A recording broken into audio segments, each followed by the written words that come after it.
understand the spirituality at the best, because Bhagavad Gita is spoken by Lord Krishna to Arjuna at the perfect time where it was needed, right? So we had requested His Grace Nand Dulal Prabhu that the iWise boys need this topic, and he has kindly agreed. All of you know His Grace Nand Dulal Prabhu? Hari Bol. For those who are coming for first time, I'll just introduce Prabhuji. His Grace Nand Dulal Prabhu. He has done his mechanical engineering, and then he joined temple in 2005. For last almost 20 years, he is serving in Shri Radha Gopinath temple in various services. He is a very much like a very popular iWise preacher. Devotees look for his lectures in camp, iWise yatras, in Prerana festivals. Prabhuji do congregation preaching in Shivaji Park. Prabhuji goes to Baramati also. In temple, we have education committee. In a VTA training also, so he is also there. And in temple management council, he is also active member. So very, very, very fortunate that Prabhuji has agreed to speak on this very important topic. So let us welcome His Grace Nand Dulal Prabhu by loudly chanting 3 times. Hare Krishna.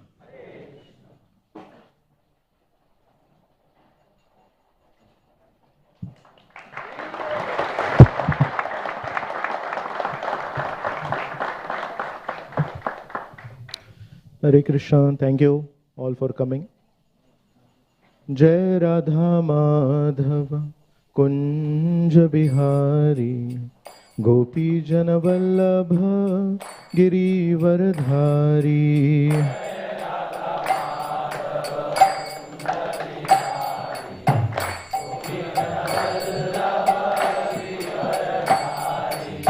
Jai Radha Madhava Kunja Bihari Gopi Jana Vallabha Girivaradhari.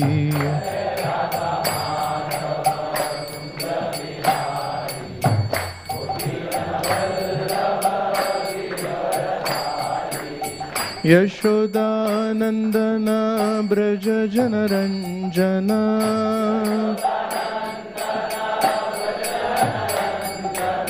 Yashoda Nandana Braja Jana Ranjana.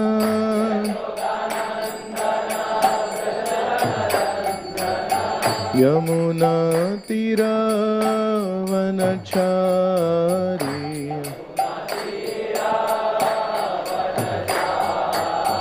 Yamuna Tira Vanachari.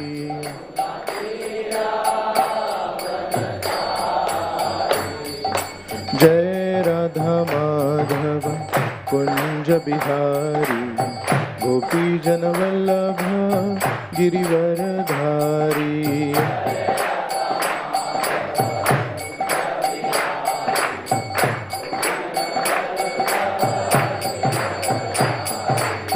Yashoda Nandana Braja Jana Ranjana.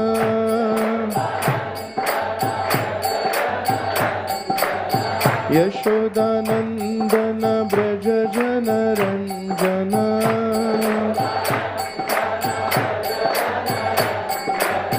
Yamuna Tira Vanachari.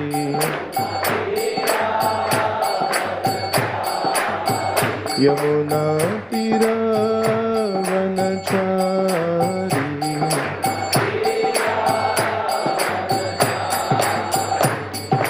Jai Radha Madhava Kunja Bihari Gopi Jana Vallabha Girivaradhari.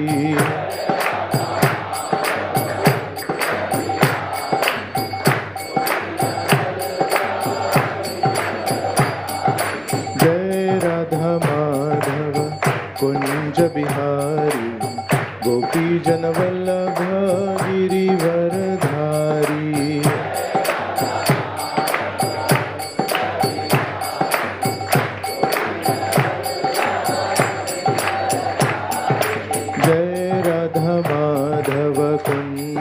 Bihari Gopi Jana Vallabha Girivaradhari.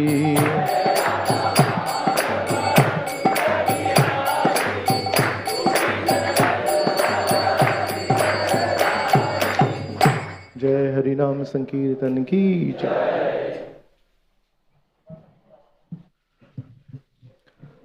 ॐ अज्ञानतिमिरान्धस्य ज्ञानाञ्जनशलाकया चक्षुरुन्मिलितं येन तस्मै श्रीगुरवे नमः।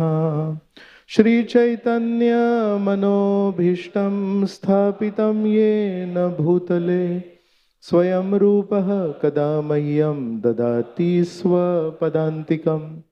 वन्देऽहं श्रीगुरो श्रीयुतपदकमलं श्रीगुरून् वैष्णवांश्च श्रीरूपं साग्रजातां सहगण रघुनाथान्वितं तं सजीवं साद्वैतं सावधूतं परिजनसहितं कृष्णचैतन्यदेवं Shri Radha कृष्णपादान् सहगण Lalita श्रीविशाखान्वितांश्च।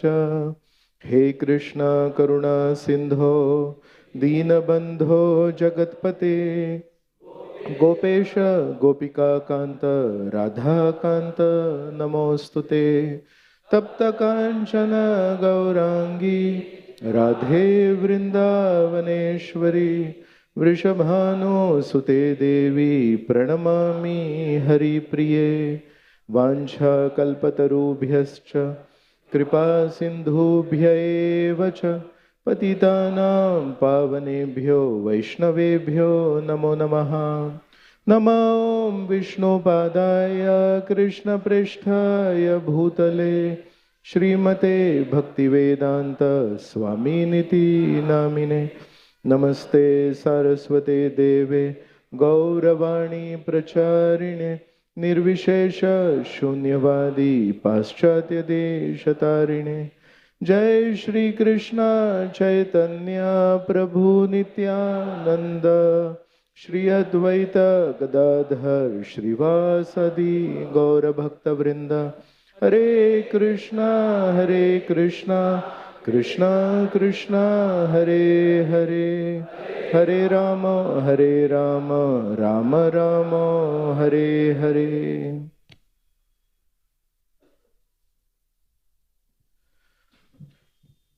Hare Krishna, I welcome all of you for this Prerana festival today. It's my great pleasure to see all of your young faces interested to know about our foundational scripture, Srimad Bhagavad Gita. So Srila Prabhupada, he has given us Bhagavad Gita as it is, and he dedicates the Bhagavad Gita as it is to Srila Baldev Vidyabhushan. Baldev Vidyabhushan is one of our previous acharyas.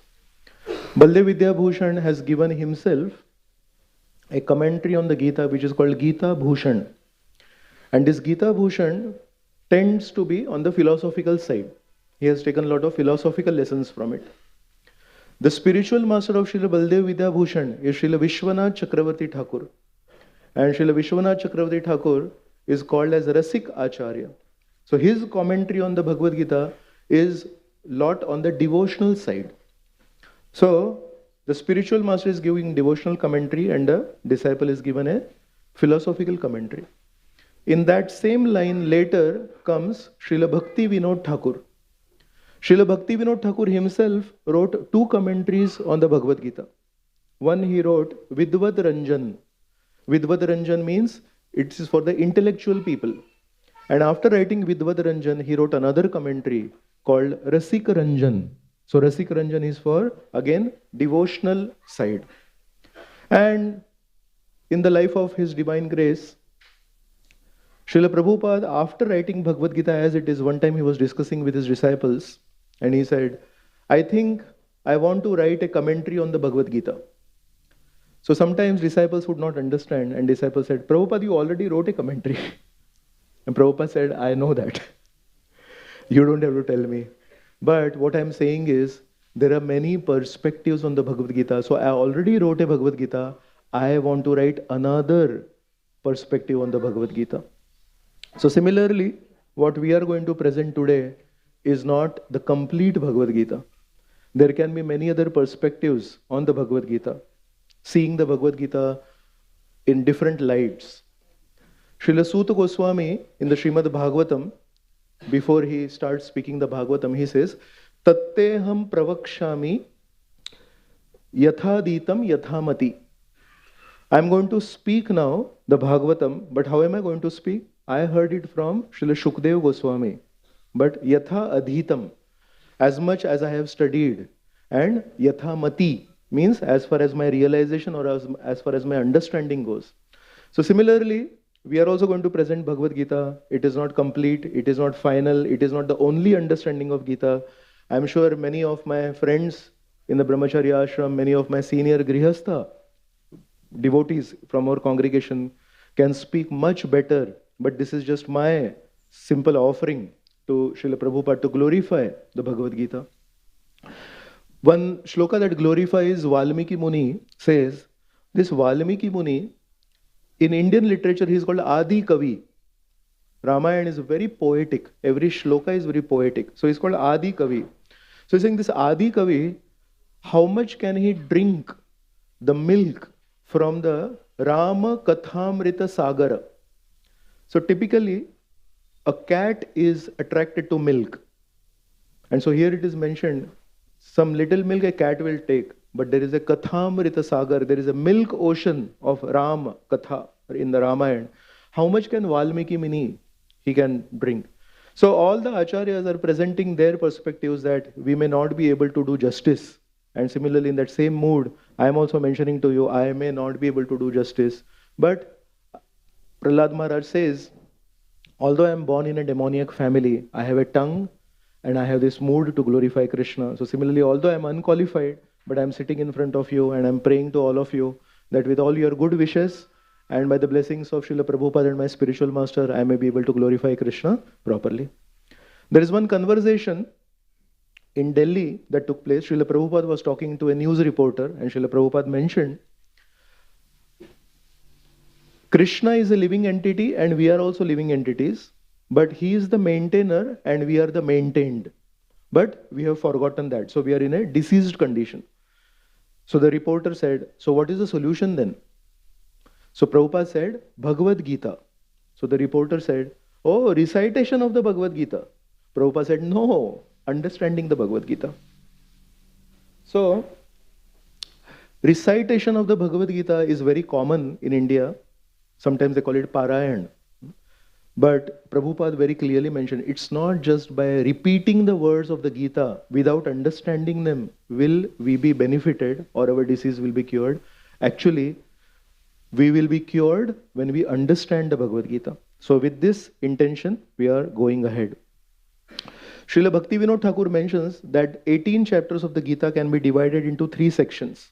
The first 3 chapters, he calls it as the Karma section. It's more action oriented. The last 3 chapters he calls is the Jnana section. It is more knowledge oriented. And in between the Karma and the Jnana section is the Bhakti section. How many of you have eaten Puran Poli? Yes.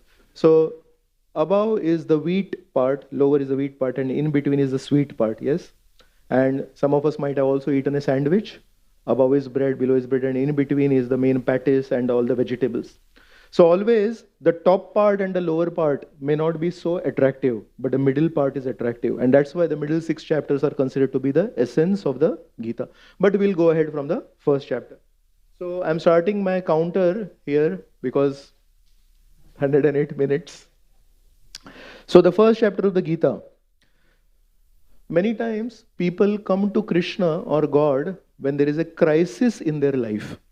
And many times we pray to God, my dear God, please change this situation. Please change this crisis. But if you look at the Gita, if you look at the Bhagavatam, and if you look at even the Ramayana, the Srimad Bhagavatam, all these scriptures, they actually start with a crisis.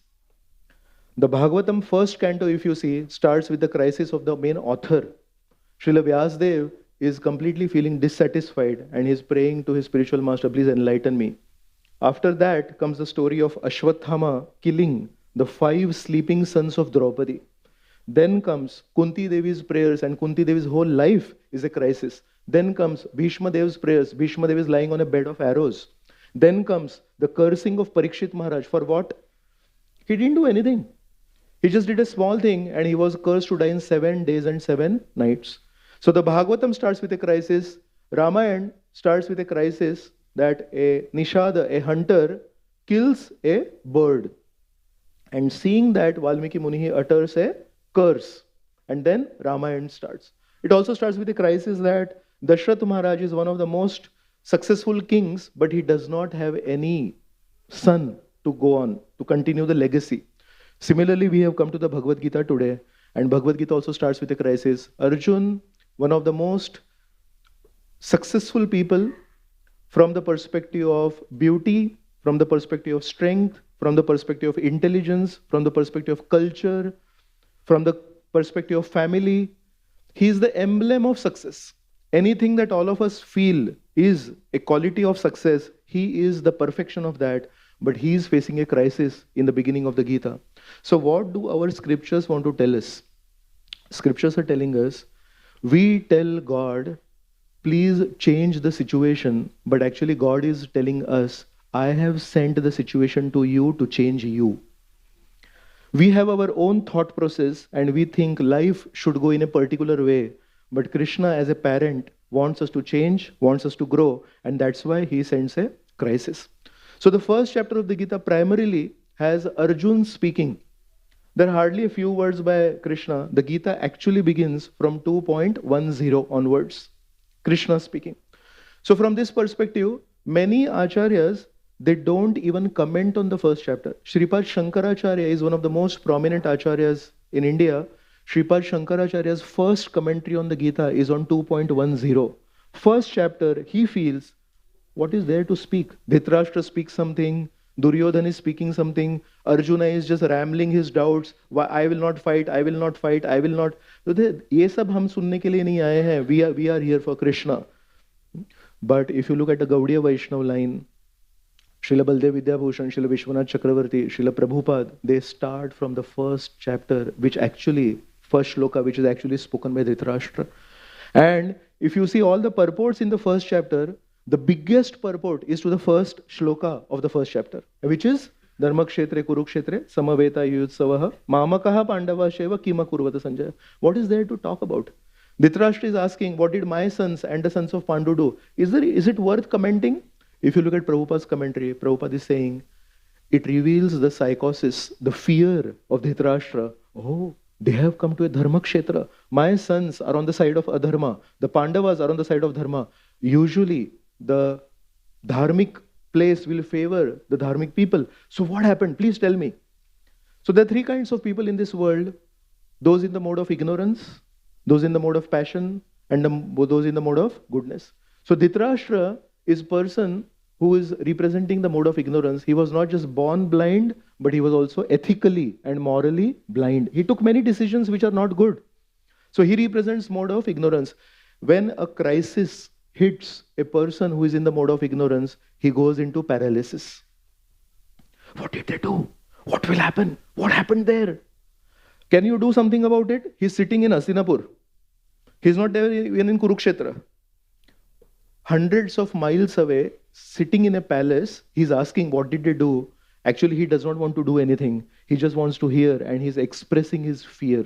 So, the mode of ignorance people, when they are hit by crisis, they become paralyzed, they cannot do anything, they just become fearful, they close themselves in a room and shut the bolt and shut off the lights. The second category is in the mode of passion. Duryodhana represents those people in the mode of passion. When Duryodhana sees a crisis in front of him, such a big, huge army there, what is his response? He gets down from his chariot, not to take blessings. He goes to Dronacharya, and his agenda is very clear. When there is a problem in front of me, I have to get maximum people on my side. Yes? So what does he do? Oh, just see. Dronacharya, your disciple Drishtadyumna, he is on the opposite side and he is the commander-in-chief of the opposite army. And Dronacharya has a problem with Drishtadyumna's father, Drupad Maharaj. So he's basically trying to incite feelings of revenge. Dronacharya is a dutiful person. He will fight on the side of Duryodhana. Why are you inciting revenge? Because that's how mode of passion people feel. Dost, Dushman, there are only two categories. If you are not on my side, you are my Dushman. And Duryodhan in the first chapter, you will see, first he reminds Dronacharya, your Tava Shishyena Dhimata.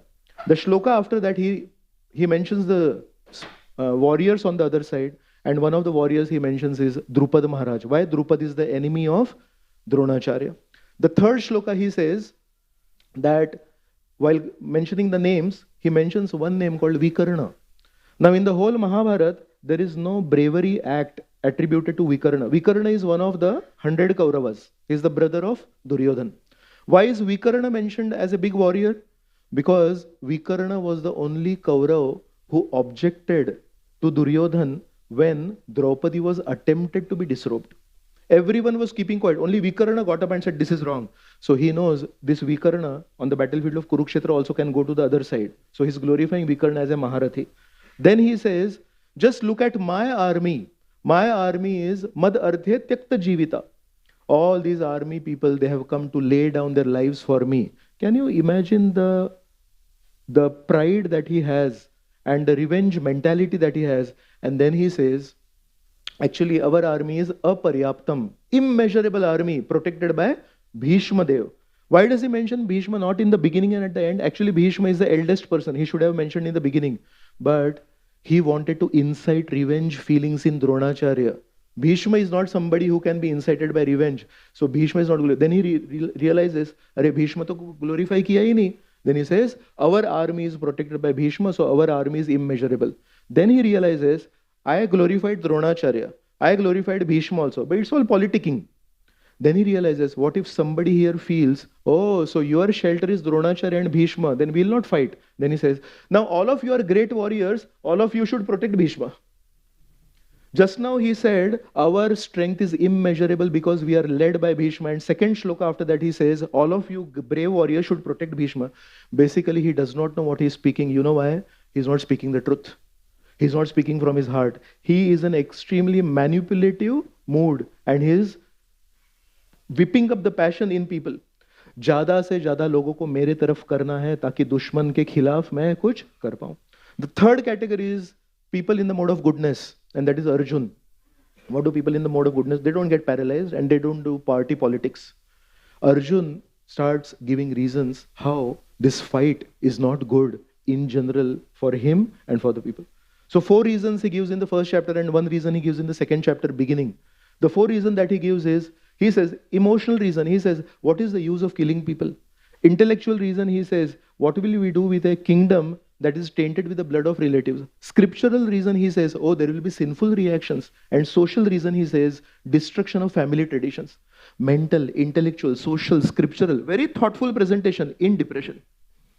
Usually we can't expect much from a person in depression. It means Arjun is not in an ordinary depression. He's actually overcome by some kind of a compassion, although based on mundane values. And Krishna is saying, just look at these 3 people, ignorance, passion and goodness. None of them are able to actually tackle the situation. So when does the reality come out? Actual thing happens in the second chapter, 7th shloka, when Arjun understands, my goodness did not help me. Duryodhan understands, my passion is not helping me. And Dhritarashtra understands, my ignorance is just giving him paralysis. And Arjun says, Shishyaste ham sadhi mam tvam prapanam. Actually, Arjun surrenders to Krishna. So, through the first chapter, Krishna is giving us a understanding. On our own strength, we may be able to handle a few crises. But when the biggest crisis hits us, the mode of ignorance will not help us. The mode of passion will not help us. And even the mode of goodness will not help us. What will help us is actually taking shelter of the Supreme Lord, Krishna. So the lesson from the first chapter is, when crisis hits us, we want to push the crisis away from us. But the crisis will not leave us. Crisis won't go away. But we have to take shelter of Krishna. And we take shelter of Krishna, then our consciousness goes away from the crisis. The crisis no longer affects us. We cannot stop the rain from coming, but we can take a suitable umbrella to prevent ourselves from becoming wet. So this is the lesson from the first chapter. We'll go to chapter number 2. Krishna has not yet started speaking in chapter number 1. But when Arjun surrenders, then Krishna starts speaking. So till the time we continue speaking to Krishna, Krishna, I want this, I want that, why did this happen, why did this not happen, Krishna does not speak. The whole first chapter is our story. We keep on telling Krishna what I want and what I don't want, and Krishna just keeps smiling and playing the flute.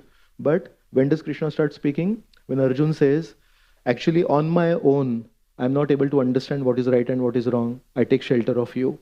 Please guide me. I am your disciple. That is the time when Krishna starts speaking. In our own hearts also, Krishna is present as the Paramatma in the heart. When will he actually start guiding us?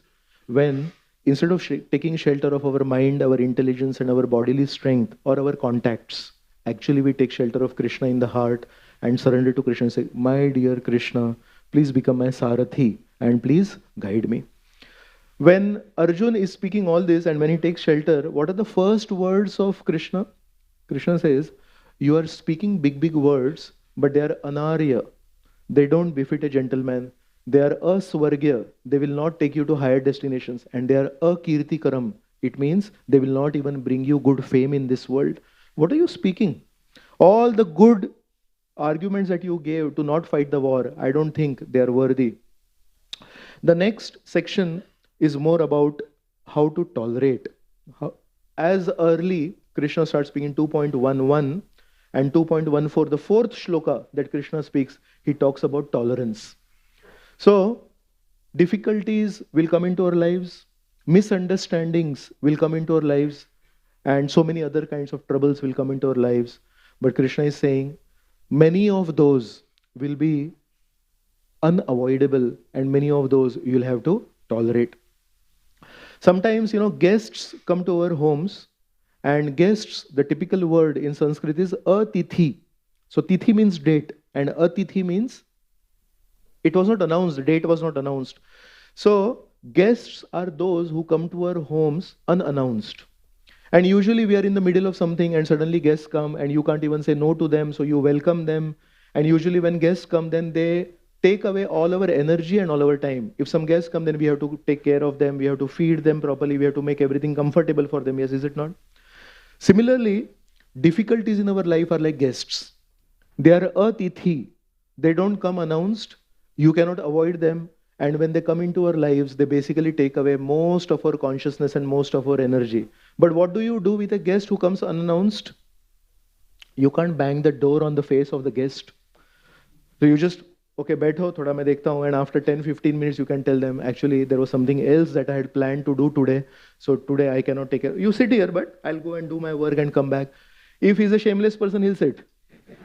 If he's a gentleman, then he will say, oh, I understand, you must be busy. I also came unannounced, so he will leave. Similarly, when crisis comes our life, treat the crisis like a guest. Don't entertain it too much. What usually happens is when a guest or a crisis comes to our life, we start entertaining the guest. उसी के बारे में सोचते हैं, उसी से ज़्यादा बात करते हैं, तो क्या होता है फिर? वो और निर्लज्ज होके हमारे जीवन में बैठ जाता है.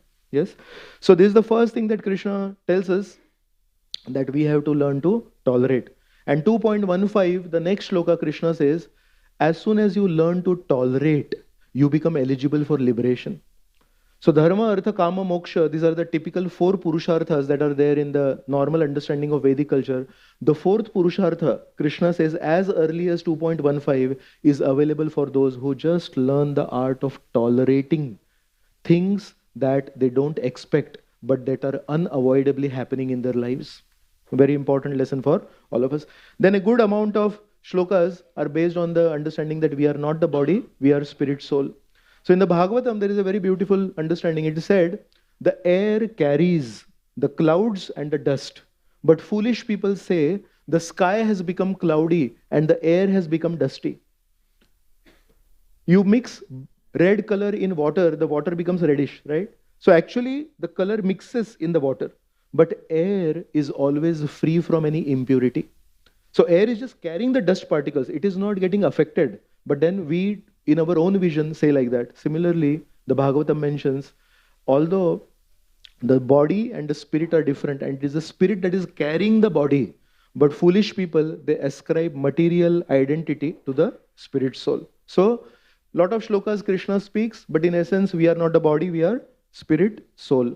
Then in the second chapter, one important thing that is mentioned is the 3 modes of nature, Rajogun, Tamogun, and Sattvagun. So, if the goal of life is to go to Vaikuntha, beyond the material world, then why is there so much discussion on the three modes? So Bhakti Vinod Thakur gives a very nice understanding. He says, actually there are primarily two topics in the Vedas. One is the Uddishta Vishaya, and the second is the Nirdishta Vishaya. Uddishta Vishaya means what is the goal Vishaya, what is the topic of the goal of the Vedas. And Nirdishta means Nirdesh Dena, or showing the way. So one is the goal topic and one is the path topic. So he says the goal topic is the Supreme Personality of Godhead, the Uddishta Vishaya. And the Nirdishta Vishaya is the three modes of nature. If you practice your lifestyle and your occupation and your dharma as per the modes in which you are, then you follow the path and you can actually reach the goal. So even though it is one of the most important and most widely spoken topics in the Bhagavad Gita and also in the Vedas, that's not the highest topic in the Vedas. The path is not as important as the goal, but the path is definitely important to reach the goal. And that's why there is so much explanation of the three modes of the nature. And then 52 onwards, there is the symptoms of Sthitadhi Purush. Arjuna asks, if somebody is really fixed in his intelligence, what are the symptoms of that person? Some of the symptoms that Krishna mentions is, he is like a tortoise.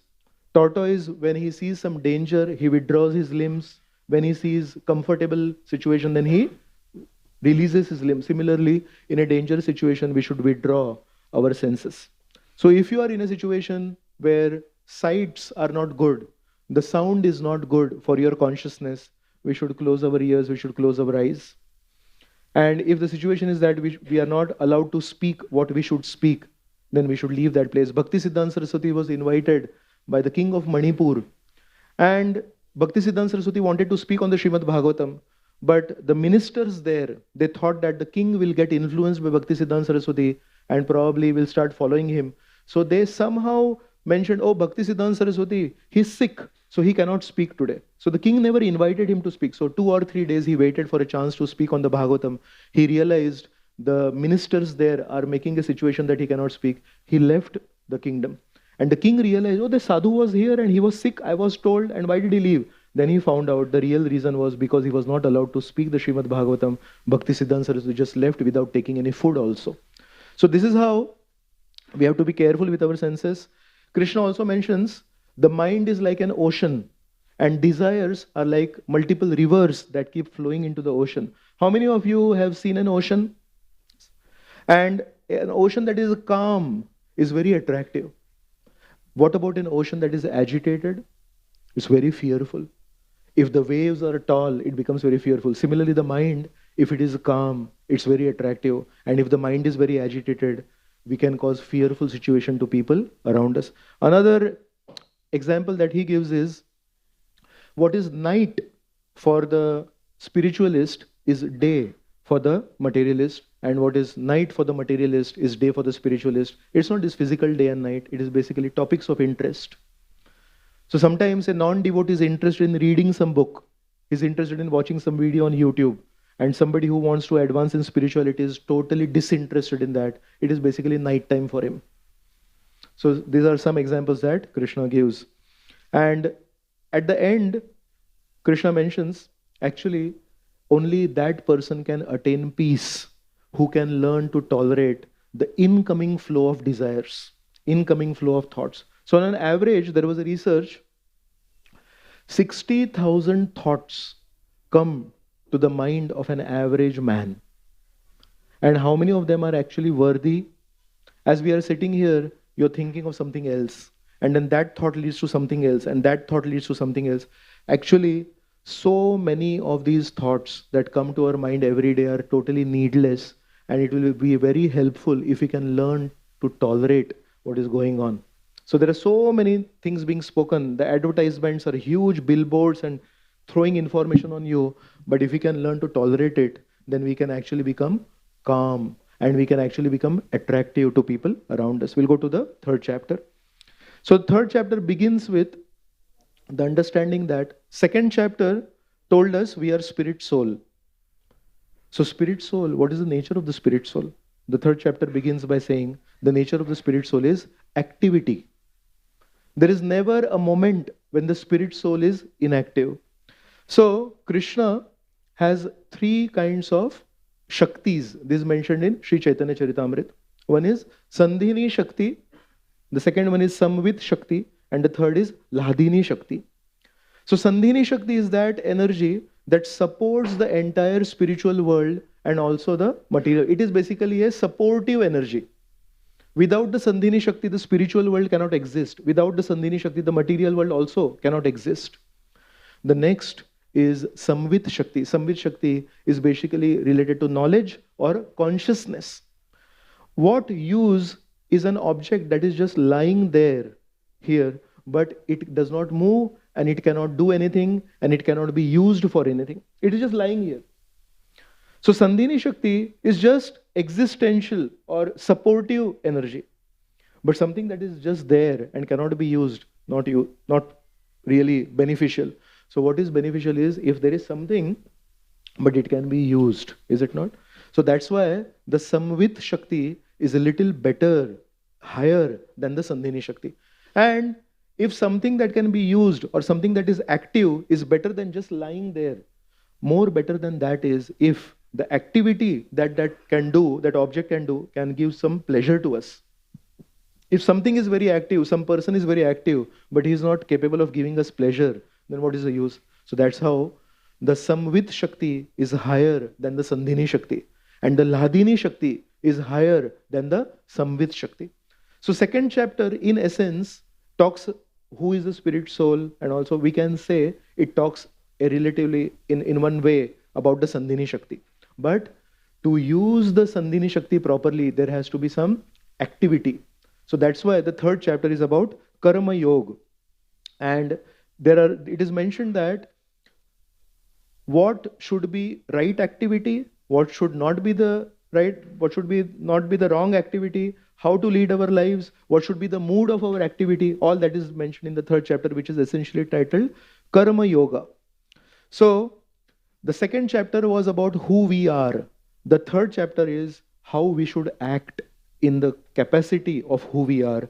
The fourth chapter is if we want to act properly, then we should have proper knowledge. So that's why fourth chapter is Jnana Yoga. So who we are, we know. We should act, we know. And how we should act, we know. So Sandhini, Samvit and Ladini, to some extent we know. So the fifth chapter is combination of all that and is actually action in Krishna consciousness. Action based on knowledge, not just do it. So in Sanskrit, the Kuru word means Tad Kurushva Madarpanam. In 9.27, Shri Krishna is saying Tad Kurushva Madar. So Kuru means do it. So the Kuru Vansh, this is my understanding, this is not there in the Shastras, please don't misunderstand. But the Kuru Vansh is basically just do it Vansh. Duryodhan, Dushasan and all these people, they don't think what are the consequences of what I'm doing. So just do it. They are the Kuru Vansh. And Pandu, the word Pandu means white. Because when Pandu was born, he was pale in complexion. He was little weak when he was born. So that's why he was called Pandu. So Pandu means white, or Pandu also means purity. And that's why the Pandavas are tending towards purity. And purity is basically based on knowledge. Don't just do. Don't just do it. Think before you leap. Understand what are the consequences, what is right, what is wrong, what is karma, what is vikarma, what is akarma. So karma is prescribed action. Vikarma is prohibited action. Don't do it. And akarma is dutiful action. So when somebody is fighting for himself, it is vikarma. When somebody is mediating to bring two people together, that is good karma. And when somebody is fighting for the country, not for himself, that is akarma. So all these different concepts are mentioned in the third chapter. And Krishna mentions that we should always act, but we should act for the pleasure of the Supreme Lord. So Yajnarthat Karmano, 3.9. Then he says, when we act for Krishna, then we become purified, 3.13. Then he says, when we act and when we offer to Krishna, then there is a cycle of reciprocation. We offer something to the demigods, we offer something to Krishna, so then Krishna becomes happy and he rewards us. When he rewards us, we can offer more. So the cycle of mutual dependence goes on. So this is mentioned in 3.14. And when we lead a life based on pure action for the pleasure of the Lord, and we receive more and we offer more, then something very beautiful happens. That is mentioned in 3.20. Krishna uses the word Loka Sangraha. When one leader leads a pure life, seeing the quality of life of that pure leader, all the people come together. That is called Loka Sangraha. And when we don't lead pure lives, then Loka Sangharsha happens. So all this is mentioned in the third chapter. Basically everything about duty and everything about action. So Krishna even mentions, because I'm advising you, I'll also tell you, I don't have any duty to do. I'm the source of everything, but even I act as per my social situation just to set a standard for people. People should not say, आप तो केवल बड़ी बड़ी बातें करते हैं लेकिन आप खुद नहीं करते हैं. So Krishna says 3.22, even I do that. And in 3.31 Krishna says, if you follow all these recommendations that I'm giving, then even you can get free from the cycle of karma.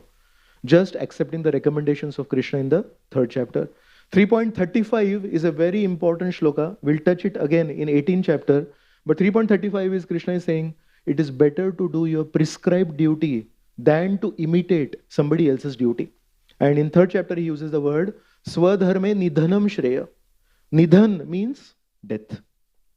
So Krishna is saying, in the course of doing your own duty, which is your own prescribed action expected from you, even if there is death, he says it is better than trying to imitate somebody else.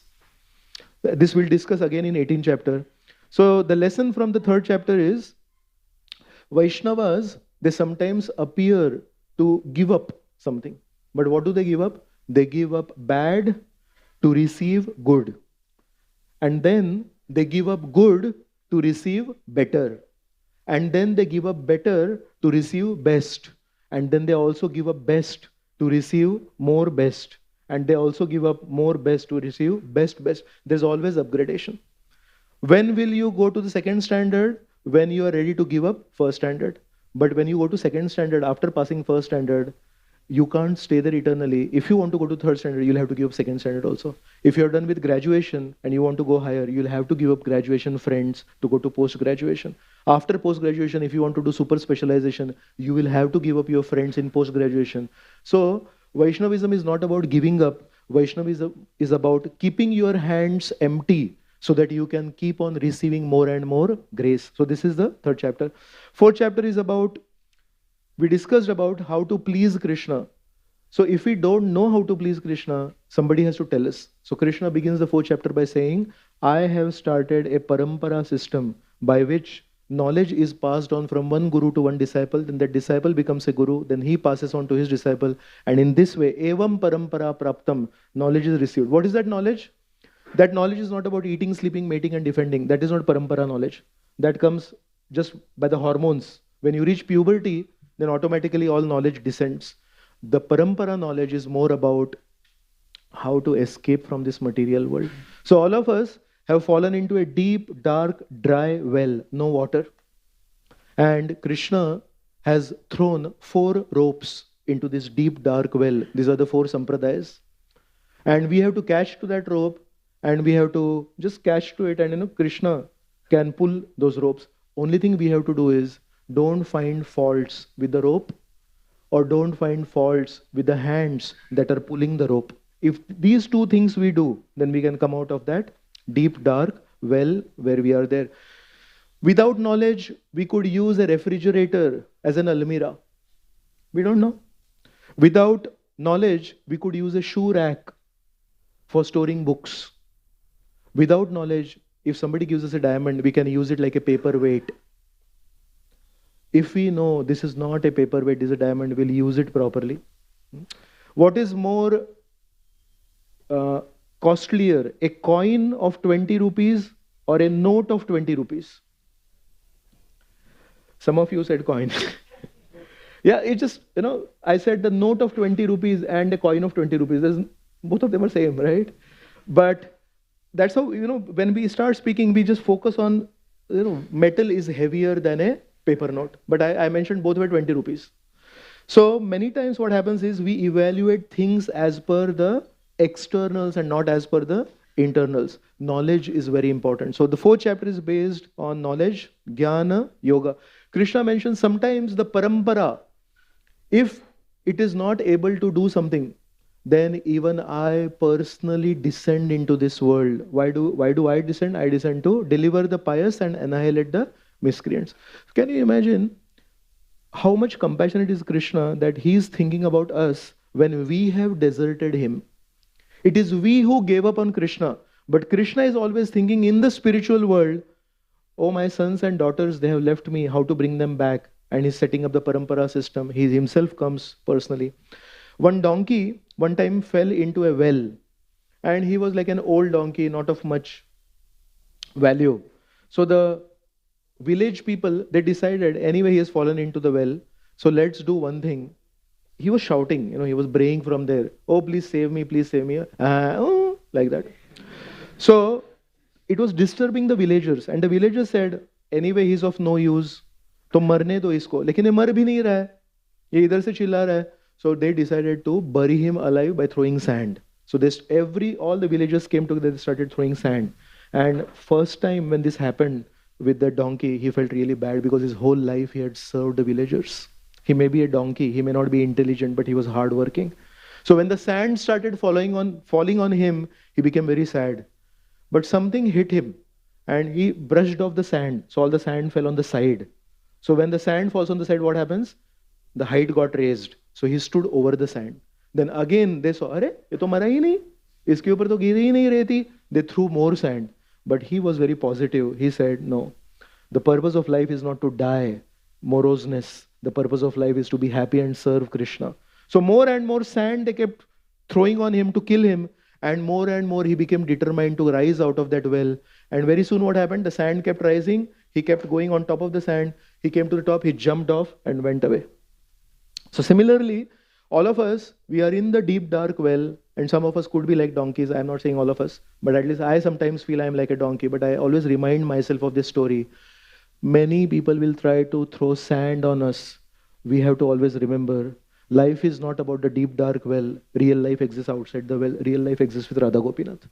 So anytime anybody pushes you down, just shake off that sand. Stand up, but always focus on coming out of the well to serve Shishi Radha Gopinath. In 4.11, Krishna talks that as you surrender to me, I reveal myself accordingly. Ye yatha mam prapadyante.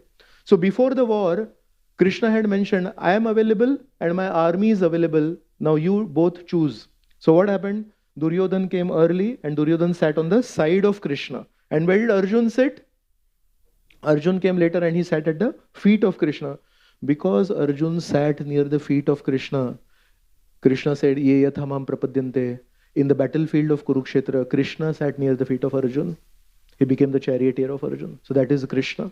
He does not remember he is the Supreme Lord. He says, आपने जो मेरे साथ किया, वो मैं आपके साथ करूँगा. कृष्ण के पैरों के पास में अर्जुन बैठ गए, तो कृष्ण ने बोला, मैं अर्जुन के पैरों के पास में बैठूंगा. And during the war, when the chariot, sometimes you want to take the chariot on the left side. So how will you indicate? Arjun would touch the back of Krishna on the left side with his foot. There's no time to talk. बात नहीं कर सकते. नजर हटी, दुर्घटना घटी. So he would hit on the back side of Krishna with his foot, and Krishna, left side, so left side, right side. Krishna body, the divine body of Krishna was touched by the feet of Arjun, but Krishna didn't mind it. Why? But he knows the heart of Arjun. He's there to serve me. He did not want to fight this war. I told him to fight the war. He's actually doing such a big sacrifice on his part. So all of us, we may have millions of limitations, and we may have millions of shortcomings, and we may have millions of disqualifications, but we should just have one qualification.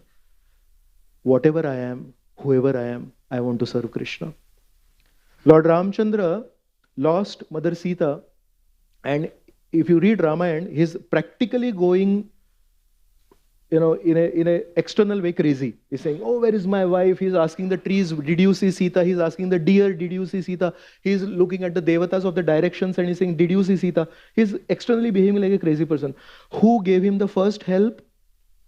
Jatayu. And Jatayu is a vulture.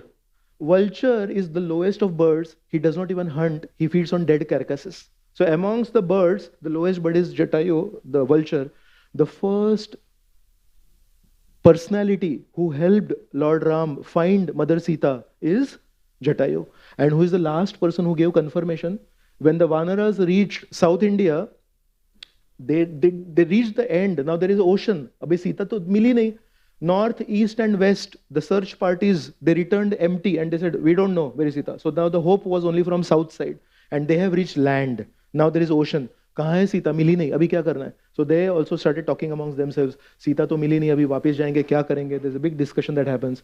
That time they start speaking about Ram and his coming to Panchavati. So that time Sampati is there, the brother of Jatayu, and he hears and he says, "What did you speak? You speak about Jatayu? Ravan killed Jatayu? Oh, I will help you." So the first personality who helped Ram give hope that he will find Sita is a vulture, and the last person who gave confirmation that Sita Devi is there in Lanka is also a vulture. Ram did not say, "Vultures cannot help me." Krishna didn't say, "Nobody can touch me on my foot. Do you know who I am?" Nothing like that. Panthastu koti shatavatsara sampragamyo vayo rathapi manaso munipungavanam sopyasti yat prapatisimni avichintya tatve govindamadi purusham tamaham bhajami. The greatest of the sages, they travel at the speed of the mind. After traveling for millions of years by the speed of the mind, they are not able to see the effulgence from the toenails of Krishna. That Krishna's body was touched by the feet of Arjun. Why? Because he says, with all my disqualifications, I want to serve you. So Krishna is saying, Ye yathamam prapadyante, please try to serve Krishna. In this chapter then, he speaks about karma, vikarma and akarma.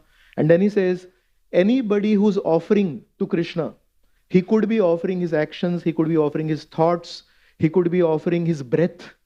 So there is a discussion about many different types of yagyas. Yagya is not just fire yagya. Krishna talks about dravya yagya, tapo yagya, and then he talks about yoga yagya, and he also talks about swadhyaya yagya. Swadhyaya yagya means you give your time to studying the scriptures. And in the 18th chapter, Krishna says, those who study this divine conversation of ours is worshipping me with his intelligence. So how do you worship Gopinath with agarbatti? By taking agarbatti and moving it around. But if you want to worship Gopinath with your intelligence, just study the Gita every day. So there are different kinds of yagyas. Then Krishna brings up this topic that today I am guiding you. What if tomorrow I am not there? So then he says, please approach somebody in the parampara. And he mentions three things which are very important. Pranipat. So pranipat is primarily with the body and the mind. And then there is pariprashna. Pariprashna is more with the intelligence. And then comes the toughest part, that is seva, which is actually submission of your ego to please somebody else. So how do we please the spiritual master? By our mind, our intelligence, and also our ego. When all three are there, then only we can please spiritual master. But the most difficult is to serve. So many of us, we are very eager to ask questions from our teachers, but Krishna completes the loop, not by pranipat and pariprashna. He has the third point, which is seva. So if somebody is helping us in our lives, answering our questions, it is our duty to complete the 33.3% of our relationship with him by serving that person. We use sometimes our teachers as ATM machines. ATM is anytime money. So you put a card and get money. Similarly, some of our teachers, we could use them as anytime answering machine. So you'll call up, Prabhuji, I have a question. Please give me an answer. Anytime and every time, whenever we want, we'll ask a question and we want an answer. But actually, if we want to have a stable, nice, healthy relationship with our teachers, then it should be based on seva also. So this is what Krishna is saying. Towards the end of 4th chapter, Krishna glorifies spiritual knowledge, and he says, spiritual knowledge is like a boat that can take you across the ocean of material world. He also says spiritual knowledge is like fire that can burn away all your karma. So the lesson from 4th chapter is, if we have the sword of knowledge in our hands, then we can cut off all the material attachments and the knots that we have gathered on ourselves since many, many lifetimes. We'll come to chapter number 5. There is an iceberg principle. The iceberg principle is, you only see 30% of the iceberg that is above the water, 70% of the iceberg is below the water. So many times when we are dealing with people, what is visible to us is their behavior, which is only 30% of their personality, but actually their deep beliefs and their deep assumptions are the 70% that we are not able to see. So if you really want to change somebody, you cannot address just their behavior. By addressing their behavior, not much change will happen. Actually, you have to address their beliefs and you have to address their assumptions. So where does the actual change happen? Change will not happen on the externals. It's very easy to put this tilak. It is very easy to shave up. It is very easy to have a shikha. It is very easy to have an external change. But where is the real change going to happen? The real change is going to happen when there is a tilak on the heart. Are we actually trying to please Krishna in every thought and in every action and whatever little we do? We may be a squirrel, we may be a spider, or we may be Hanuman. The opportunity to serve Krishna and the opportunity to please Krishna is available for everyone. So the change has to happen inside. In Sanskrit, there are two words, Virakti and Vairagya. And many times these are used interchangeably, but there is a small difference in the flavor. Virakti is more of an internal renunciation, and Vairagya is more of an external renunciation. Vairagya tends to be more of change of appearance, and Virakti tends to be more on the internal side. So, 5th chapter, Krishna speaks more that we don't have to work more on Vairagya, we have to more work on Virakti. How many of you are aware of the bullet train? The bullet train works on a very nice principle. The normal trains, the wheel and the track, they are in contact. And because there is a friction, there is a limitation on the speed. Because if you increase the speed beyond a particular limit, then there will be heat generated, which is not very good. How does the bullet train work? Bullet train, the wheel and the track, they are magnetized. But they are magnetized the same way. They are south pole and south pole. And we know that magnets, if they have the same poles, they repel each other. So if it is heavily magnetized, then the wheel, small microns, it's not huge, but little bit microns, actually the wheel is floating, just a little bit. And so very less contact of the wheel with the track of the bullet train, and that's why the bullet train can travel at 600 kilometers per hour. Why? Detachment, Virakti. How many of you used a post-it note? So post-it note is, you put it here, very handy and very costly. Same size paper is very cheap, but post-it notes are very costly. You know why? Because they are very easily detachable. So post-it notes are costly because they are Virakti. Maglev trains, magnetic levitation, or bullet trains, they operate on the principle that not much attachment. Similarly, in our life also, if we want to go far without friction and we want to go at fast speed, then we'll have to practice internal Virakti. Then Krishna says in 22, Yehi samsparshaja bhoga dukkha yona evate. He says, today, if you are trying to get pleasure from sense contact, please be aware that the same point which is giving you pleasure will be the cause of pain. So whatever pleasure comes by smoking, if you read 5.22, you will understand the same thing that gives you pleasure while smoking will also give you probably lung cancer. The same thing that gives people pleasure by drinking alcohol, the same thing causes liver cirrhosis. So anywhere pleasure, if it is based on sense contact, Krishna is saying, don't go for it. If pleasure is coming by spiritual contact, that will be everlasting pleasure. So very important information for us. Then the last shloka of the 5th chapter is basically the peace formula, as Prabhupada would call it, recognizing Krishna as the proprietor, as the enjoyer, and the most well-wishing friend of all of us. If you travel in an Ola cab, you are paying for the air conditioning and everything else, but the driver is also enjoying the air conditioning, is it not? So when we cooperate with the person who's paying for that Ola cab, even the driver also can enjoy the air conditioning, whereas a normal yellow, black taxi cab, he does not enjoy the air conditioning, is it not? Similarly, Krishna is saying, when we lead our lives recognizing the principle that actually Krishna is the owner of everything, we do whatever is needed, but we don't put our ownership there. And when we recognize that he is the enjoyer, then whatever we do, we offer it to him for enjoyment. How many of you have tasted Mahaprasadam in the temple? Every Prerana they give Mahaprasadam, right? So that is already tasted by Krishna. But after tasting by Krishna, Krishna is so kind, he does not swipe the whole plate. Sab gayab ho gaya. So Krishna is one of the kindest persons. He eats. Govardhan also, he ate Aniyor. Like kilometers and kilometers of bhoga was offered to Govardhan. Govardhan ate it all. And then he manifested that Mahaprasad for all the Vrajavasis. Similarly, all of us are so blessed. Swaprasad Anna Dilo Bhai. Oh my dear brother, Krishna is so kind. He eats it himself, and after that, his own mercy in the form of Anna, he has given to you, oh my brother. So this is Krishna saying, if we participate, if we cooperate with Krishna's enjoyment, then we can enjoy also, just like that Ola cab driver. And when we realize Krishna is the real proprietor, Krishna is the real enjoyer, and he's our most well-wishing friend, we will become peaceful. Whatever is happening in my life, it may not be pleasurable, but it will never be inauspicious. So there are two words, sukh, dukh, and there are two words, shubh और अशुभ. तो हमारे जीवन में कभी कभी सुख आते हैं, लेकिन कभी कभी वो सुख भी अशुभ रहते हैं, और कभी कभी हमारे जीवन में दुख आते हैं और वो दुखों के वजह से हम भगवान की शरण लेते हैं और वो दुख हमारे लिए शुभ बन जाते हैं.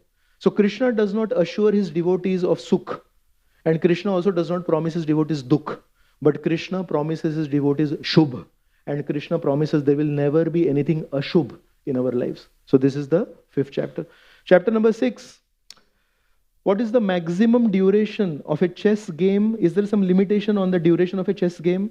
2 hours, 2.5 hours, 24 hours? How long does the chess game go? Till there is checkmate.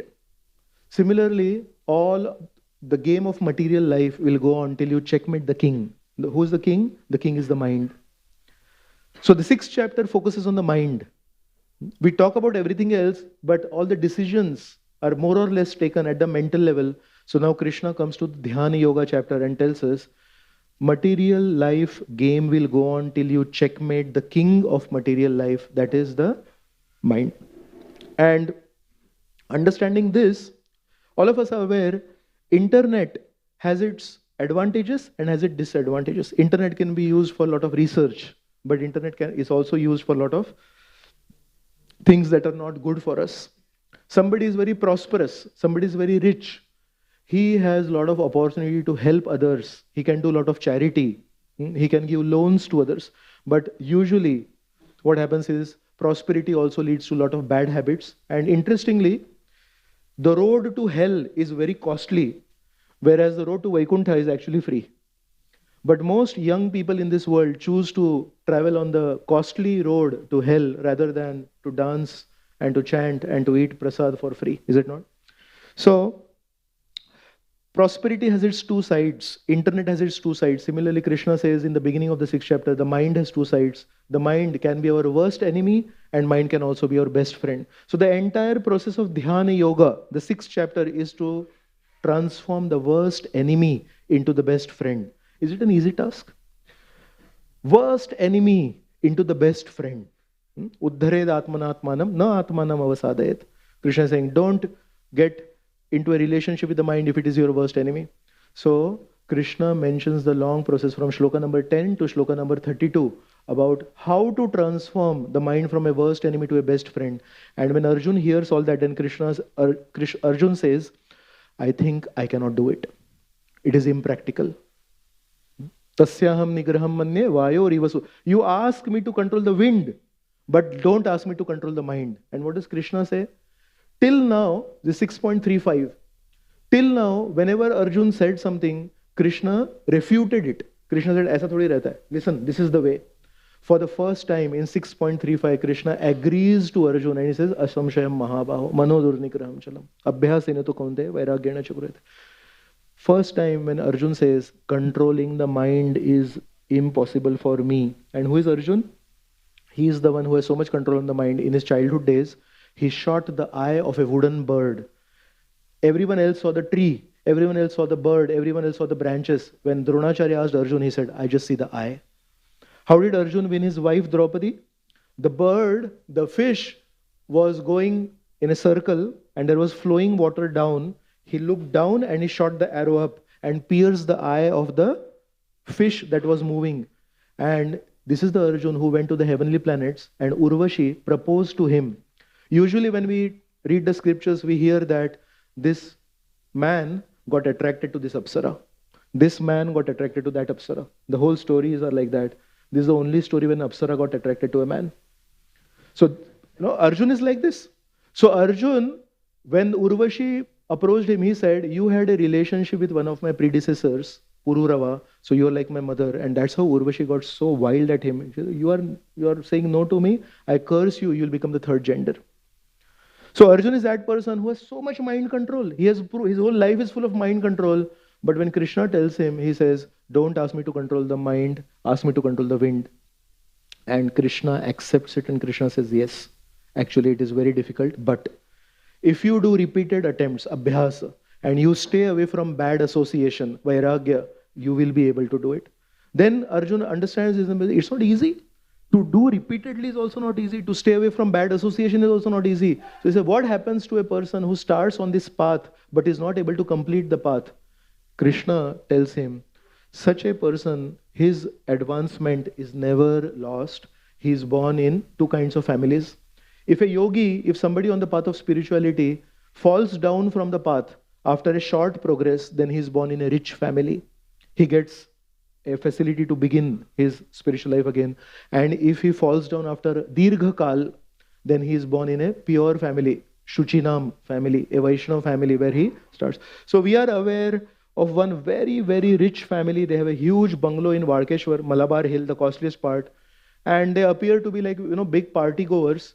But both of them, they have never taken wine in their life and they have never taken meat in their life.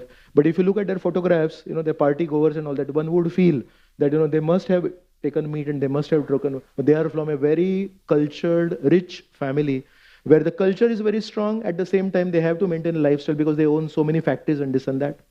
So Krishna assures any one of us, if we start on this path of achieving God consciousness, and even if we don't complete it, Krishna says, I will give you carryover marks from the previous exam.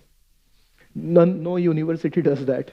So 6th chapter assures us that's Purvabhyasena tenaiva. And the end, Krishna says, the best yogi is not one who just meditates, but he's always trying to serve me in his heart. Madgatena antaratmana. Now we come to the second section of the Gita, which is the Bhakti section, chapter 7.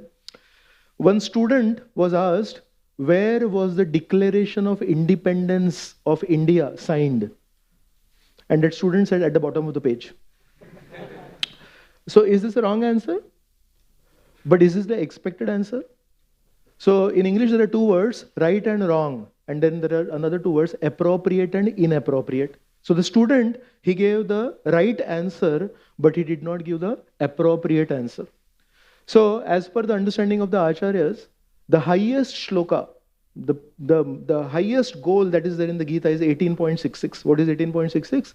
Abandon all your varieties of religion and just surrender unto me. So in Bhakti, there are 9 stages. Navavidha Bhakti. Shravanam, Kirtanam, Smaranam, Archanam, Bandanam, Dasyam, Sakhyam, Atmanivedanam. Right? So the beginning stage is called Shravanam and the highest stage is called Atmanivedanam, where you give up Manasa Deho Geho, Jo Kichu Mor, Arpilu Tuva Pade, Nanda Kishore. Whoever I am, whatever I have, I offer at the feet of Nanda Kishore. That is very high. That is Atmanivedanam. But if 18.66 is Atmanivedanam, which is the highest message of the Gita, what is 7.1? 7.1 Krishna says, if you want to know me, then sit and hear from me. And Srila Prabhupada, he has given many lectures on the Srimad Bhagavatam. Prabhupada gave many lectures on Bhakti Rasamrit Sindhu. Prabhupada gave many lectures on Chaitanya Charitamrit. And Prabhupada also gave a lot of lectures on the Bhagavad Gita. In Bhagavad Gita, he has given 24 lectures on 7.1. He has given 4 lectures on 7.1 to 7.3.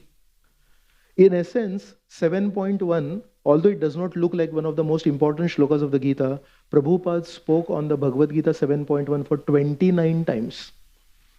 If you check 18.66, he has not given those many lectures. Why is it so? Because Prabhupada does not want to push us to surrender just like throwing a cricket ball. Prabhupada wants to guide us to a stage where we ourselves feel attracted to Krishna and we say, I think I want to surrender to Krishna. I think I don't want to talk like Arjuna in the first chapter. I think I want to ask Krishna to reveal what is good for me in 2.7. So for that, Krishna is saying the process to Atmanivedanam does not begin with a jerk. The process to Atmanivedanam begins with Shravanam. So 7.1, Krishna talks about the importance of Shravanam. And just one shloka later, 7.3, Krishna says, Manushyanam sahastreshu kaschid yatati siddhaye yatatam api siddhanam kaschin mam veti tattvataha. 7.1 he said, if you want to know me in truth without doubts, asamshayam samagram, hear from me. And 7.3 he says, nobody knows me in truth. What does it mean? It means although hearing about Krishna is the most easiest process and it is the least costliest process, but many of us fall prey to the mass weapons of distraction and we are not able to focus when Krishna's glories are being spoken by his devotees. So all we have to do is to just sit and attentively hear when somebody is speaking about Krishna, and there is hope that we can reach the highest stage of Atmanivedanam.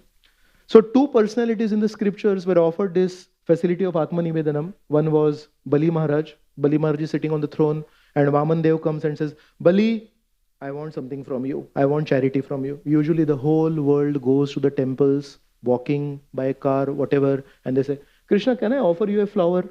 Can I offer you something? I got some big profit in my business, so I want to sponsor today's bhoga. Somebody sponsors the garlands of Krishna. Yes, it's a fortune if we offer something to Krishna and Krishna accepts it, is it not? Can you imagine the fortune if Krishna comes to us and says, I want something from you? Can you imagine Bali Maharaj's fortune? But this same fortune that Krishna is coming to somebody and saying, I want something from you, is also offered to the Rajaka, the washerman in Mathura. Krishna goes to the washerman is carrying some clothes, and Krishna says, oh, you have very nice clothes, can I get those clothes? Same facility that was offered to Bali Maharaj was offered to Rajaka, but there's a difference in the response. Bali Maharaj said, oh, how fortunate am I that Krishna has come, because Shukracharya says, don't surrender to him, he's Vishnu, he'll take away everything. Bali Maharaj said, oh, he's Vishnu, I didn't know that. How fortunate am I reject you as my guru. If you are objecting that I should not surrender to Vishnu, the goal of life is to surrender to Vishnu. Why is he speaking all this? He rejected his own guru, which is like an extreme thing. Karna, because he lied to his guru, he faced difficulties in his life. He got killed because he lied to his guru. Here is Bali Maharaj in front of everyone, mentioned in the Srimad Bhagavatam, the Amalam Puranam. A disciple is rejecting his guru. It's actually a far out thing. You cannot reject your guru. But Bali Maharaj rejecting his guru is glorified. You know why? Because he decided the whole purpose of life, the whole glory of life is when Vishnu comes to you and asks for something and you get an opportunity to give to him. But how did he get that consciousness? He got that consciousness because he practiced Shravanam from his grandfather very nicely. Prahlad would speak to his grandson, Bali, idhar aao. In my own life, my father was trying to kill me multiple times, but I always surrendered to Vishnu. And at one point of time, Narsimhadev appeared, Adbhut Shringam. क्या अलग ही रूप में आए, ना नर न मनुष्य न सिंह, और कैसे उन्होंने मेरे पिताजी को मार दिया. So I am teaching you one, never ever miss an opportunity to surrender to Krishna. I am proof of that. I was saved every day under the elephants, burning oil, thrown from a cliff, in snakes, spears, bad words. I was tortured every day in newer ways, but just because I surrendered to Vishnu, Vishnu protected me. So you also should be a devotee of Vishnu. And Bali heard that. And although he's a demoniac person and he fights with the demigods, one thing he never forgot. मेरे दादाजी ने मुझे बताया था, विष्णु अगर कुछ मांगेंगे तो उनको देना है. He practiced Shravanam nicely, and because he practiced Shravanam nicely, he jumped to the ninth state of Atmanivedanam. The Rajaka has the same opportunity, but the Rajaka never did Shravanam. He never sat for any Bhagavatam class. So Rajaka has the same opportunity like Bali Maharaj, but he rejected it. And what did he get in return? He got the treatment that Hiranyakashipu got. Instead of getting the treatment that Prahlad got, he got killed by Krishna. So all of us, we may be ordinary, we may be subordinary, we may be lesser than ordinary. But anytime we get an opportunity to offer something to Krishna, that is very nice. And that understanding comes when we do Shravanam very nicely. So the glory of Srila Prabhupada is, he has created a daily Bhagavatam class. The glory of his servants is that they have created monthly festivals like Prerana and Chetana, where ordinary people can come, just sit and hear and understand who is this person called Krishna. And one day, all of you could go to the highest stage of Bali Maharaj and practice Atmanivedanam and surrender everything to Krishna and earn his mercy. So 7.1 is really very important. And Srila Jiva Goswami in Bhakti Sandarbha, he mentions, just hearing about the Lord gives the seed for a desire to see the Lord face to face one day, and it destroys anarthas like lust and a host of other vices in the heart. So Shravanam, we can have just 1 hour lecture only on the importance of Shravanam. Then in 7.3 we discussed, and then in 7.14 Krishna says that people are caught up in Maya, but unless they surrender to me, Daivi Esha Gunamai, Mama Maya Duratyaya, Mam Eva Ye Prapadyante, Maya Metantarantite. So, Gita, Krishna began when Arjun surrendered to Krishna. The highest teaching of the Gita is Maam ekam sharanam vraja, surrender to Krishna. And in the between, 7th chapter, again Krishna is saying, if you want to conquer over Maya, Maam evaya prapadante. So Gita begins with surrender, it ends with surrender, and in the center also there is surrender. Actually, the essence of the Gita is surrendering to Krishna. Then Krishna speaks about 4 kinds of people who surrender to him, 4 kinds of people who don't surrender to him. And in this way, the lesson from the 7th chapter is, one who hears will not stay here, he will go to the spiritual world. Chapter number 8,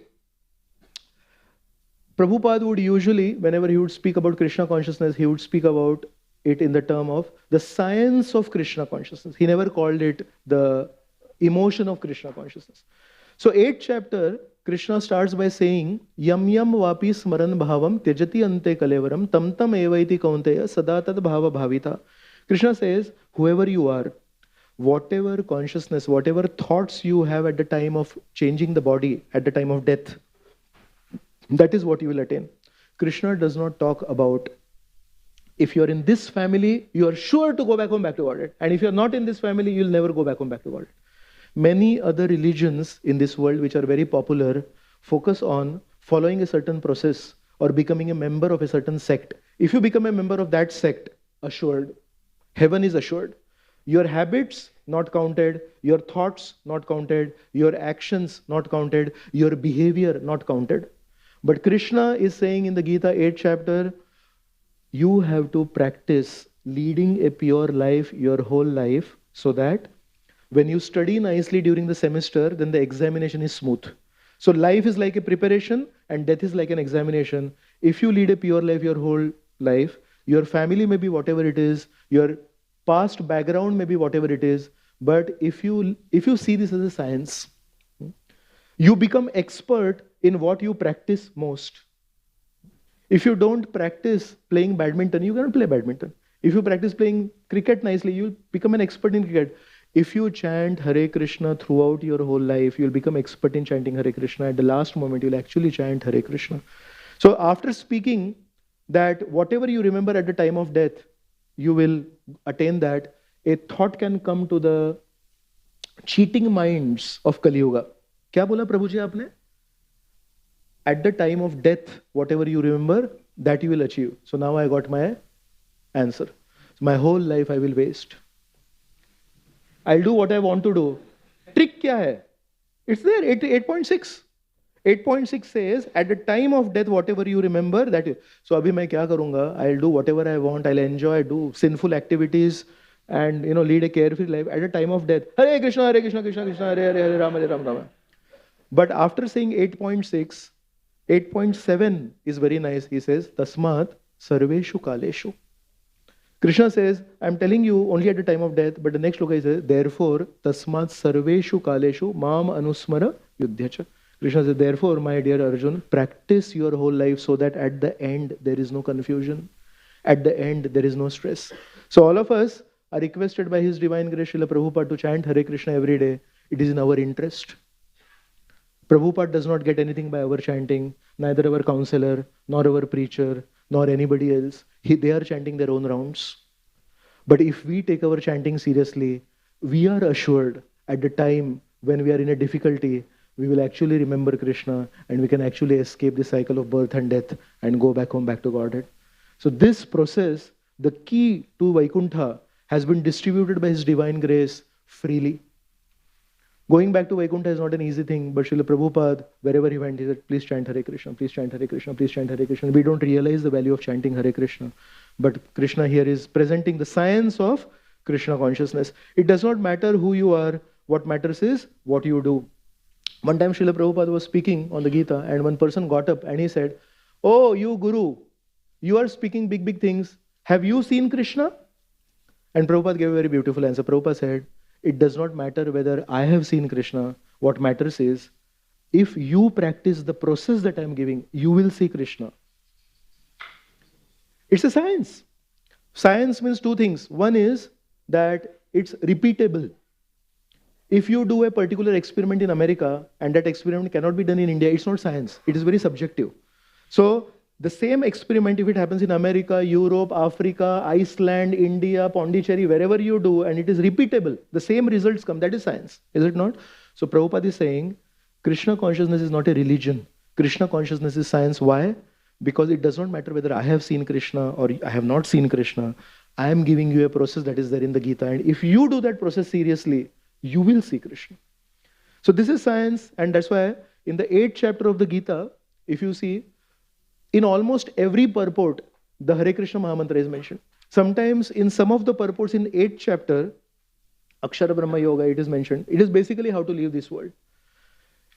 In some of the purports of this chapter, twice or thrice in the same purport, Prabhupada is mentioning the Hare Krishna mantra, because the essence of the 8th chapter is how to escape this material world, and Prabhupada is giving us the key to escape this material world called the Hare Krishna, Krishna Krishna, Hare Hare, Hare Ram, Ram Ram, Hare Hare. Then we come to the 9th chapter. The 9th chapter begins when Krishna says, actually, the Achintya Bheda Abheda Tattva, we sometimes feel has come from Lord Chaitanya Mahaprabhu. If you read 9.4 and 9.5, it is Achintya Bheda Abheda Tattva. Krishna says, I am in everything, but I am not in everything, and everything always rests in me. So by my energy, Avyakta Murtina, I am in everything. Just like Narendra Modi, if he wants to understand something happening in Bombay, he does not have to come personally to Bombay to understand. He can just make a phone call to the collector of Bombay and say, what's going on in Bombay? And he'll give a full report. So in that way, the topmost person of the country knows everything that is happening in India through his energies, through his representatives. Similarly, Krishna says, I am everywhere through my energy, but I am not everywhere. As a person, I am not everywhere. But everything rests in me. So one foolish person, when he's commenting on the Gita, he says, first Krishna said, Matsthani Sarva Bhutani, and then next, Namatsthani Bhutani. Krishna corrected himself. So in this way, foolish people show their foolishness by saying that Krishna corrected himself. But those who are philosophers, they understand what Krishna is saying, and the Acharya has given us this, Achintya Bheda Abheda Tattva. 9.10 Krishna says, this Prakriti that you see, the material nature that you see, he says, I am the Adhyaksha, Maya Adhyakshena Prakriti, Suyate Sacharacharam. Then he says, there are some people who are under the influence of material energy, and there are some people who are under the influence of spiritual energy. What is the symptom of somebody who's under the spiritual energy? Satatam kirtayanto mam yatantasya dridavrata. So one of the symptoms that Krishna speaks, sometimes this question is asked, ये Hare Krishna kirtan तुम लोगों ने चालू किया है. Krishna कहाँ बोलते हैं? So you read 10.14, 9.14. It is Satatam Kirtayan. Krishna is saying, actually, one of the symptoms of somebody who is under the protection of the divine energy, under the protection of Srimati Radharani is Hare Krishna, Krishna Krishna, Hare Hare, Hare Ram, Ram Ram, Hare Hare. And in 22, after 14, he says, Ananyas Chintayanto Mam, Ye Jana Paryupasate, Tesham Nitya Abhiyuktanam, Yogakshemam Vahamiyaham. For somebody who always remembers me, Ananyas Chintayanto Mam, I carry what they lack and I preserve what they have. So all of us sometimes we feel, अरे मेरे पास ये है, अगर गुम हो जाएगा तो, और वो नहीं है. If it is necessary for you, just remember Krishna faithfully. Krishna will provide to you whatever you lack. And Krishna will preserve whatever you have. What better insurance policy is available in this world than Krishna's promise? But for that, we'll have to remember Krishna every moment and also do our duties. Hare Krishna, Krishna Krishna, Hare Hare, Hare Ram, Ram Ram. And for those who want to practice this, in 9.26, Krishna says, can you please offer me a leaf, a flower, a fruit, and some water? These are the most easily available things. What if Krishna had asked some gold, a little bit of diamond, some silver, and a little bit of platinum? Not much. But Krishna wants to make himself the most accessible.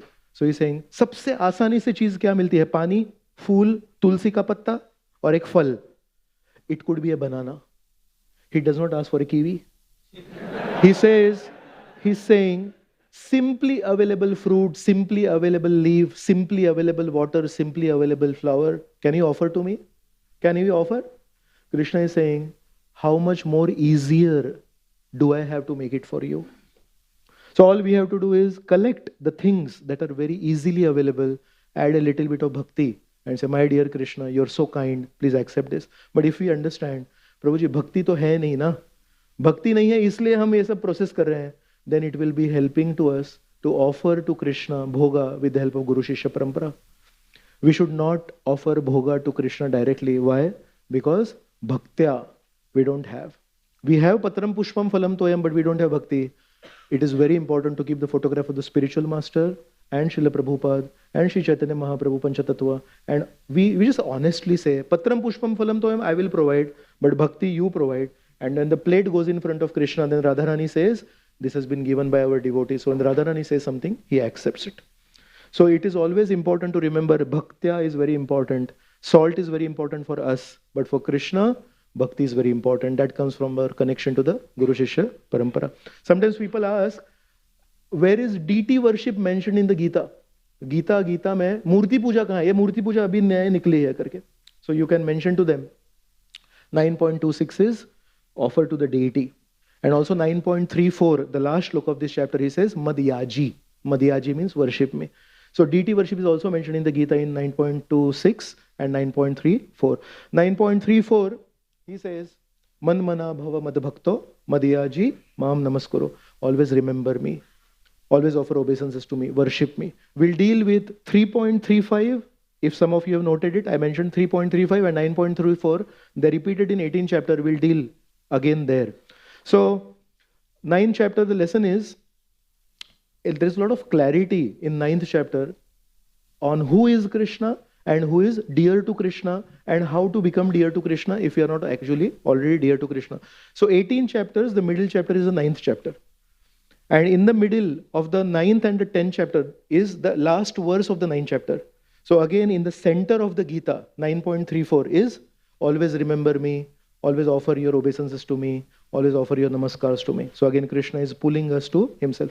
Chapter number 10 is very important, Vibhuti Yoga, and it contains the Chatushloki Gita, shloka number 8, 9, 10, and 11. There are 3 stages in forming a relationship with Krishna. First is Sambandha. Sambandha means you have a relationship with Krishna. Abhidheya. Abhidheya means based on that relationship you do some seva for Krishna. And then there is Prayojan. Prayojan means the success of the Abhidheya that is based on the Sambandha. So the Chatushloki Gita, shloka number 8 is basically Sambandha Gyan. Aham sarvasya prabhavo mattah sarvam pravartate iti matva bhajante mam buddha bhava samanvita. Shloka number 9 is Abhidheya. Mat chitta mad gata prana bodhayantah parasparam kathayantascha mam nityam tushyanti charamanti cha. And shloka number 10 is partly Abhidheya and partly Prayojan. Tesham satata yuktanam bhajatam priti purvakam dadami buddhi yogam tam yena mam upayanti. The first part is Abhidheya and the later part is Prayojan. And the last shloka, shloka number 11, is pure Prayojan. Tesham eva anukampartham aham agyanajam tamaha nashayami atma bhavasto jnana deepena bhasvata. The last shloka is very important for us. If we are illiterate and we cannot read the Gita, Krishna says, I am seated in the heart of those who are sincerely trying to serve me, and I, sitting in the hearts of my devotees, light the lamp of knowledge and destroy their ignorance. So Bhakti Siddhanta Saraswati Thakur Prabhupada was called a walking dictionary. When he would speak lectures, this is in the British era, he left in 1936. So before 1936, when he would speak on the Bhagavatam and the Gita, some Britishers who were ruling India at that time would sit for the lectures. And when Bhakti Siddhanta Saraswati would speak, he was so scholarly. Some of the Britishers would sit with a dictionary. Because some of the words that he would speak, they did not know themselves. Such a scholarly person. But his spiritual master was Srila Gaur Kishore Das Babaji Maharaj. And Gaur Kishore Das Babaji Maharaj was a illiterate person. But Bhakti Siddhanta Saraswati said, all the knowledge in the entire universe is contained in one grain of dust that is there in the feet of my spiritual master. Because the blessings came from Gaur Kishore Das Babaji Maharaj, and armed with the blessings of an externally illiterate person, Srila Bhakti Siddhanta Saraswati became a biggest scholar, and it is he who told our Srila Prabhupada that you should spread the teachings of Bhagavad Gita all over the world. And today, we have more than 600 centers of International Society for Krishna Consciousness all over the world, where lectures like this on the Bhagavad Gita are happening in Africa, in Europe, in North America, South America, Australia, New Zealand, you name it, and the Bhagavad Gita is being preached. So all those come from an externally illiterate person. Why? Because Krishna is guiding, Krishna is lighting the lamp of knowledge in their heart.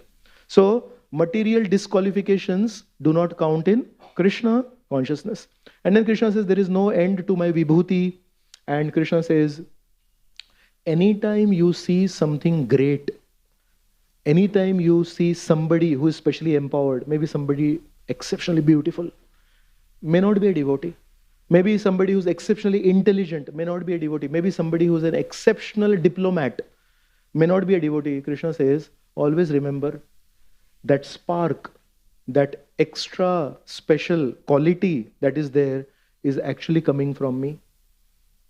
Yadyad vibhuti mat sattvam shrimad urjitam eva tattad eva gachatvam mama teja amsha sambhava.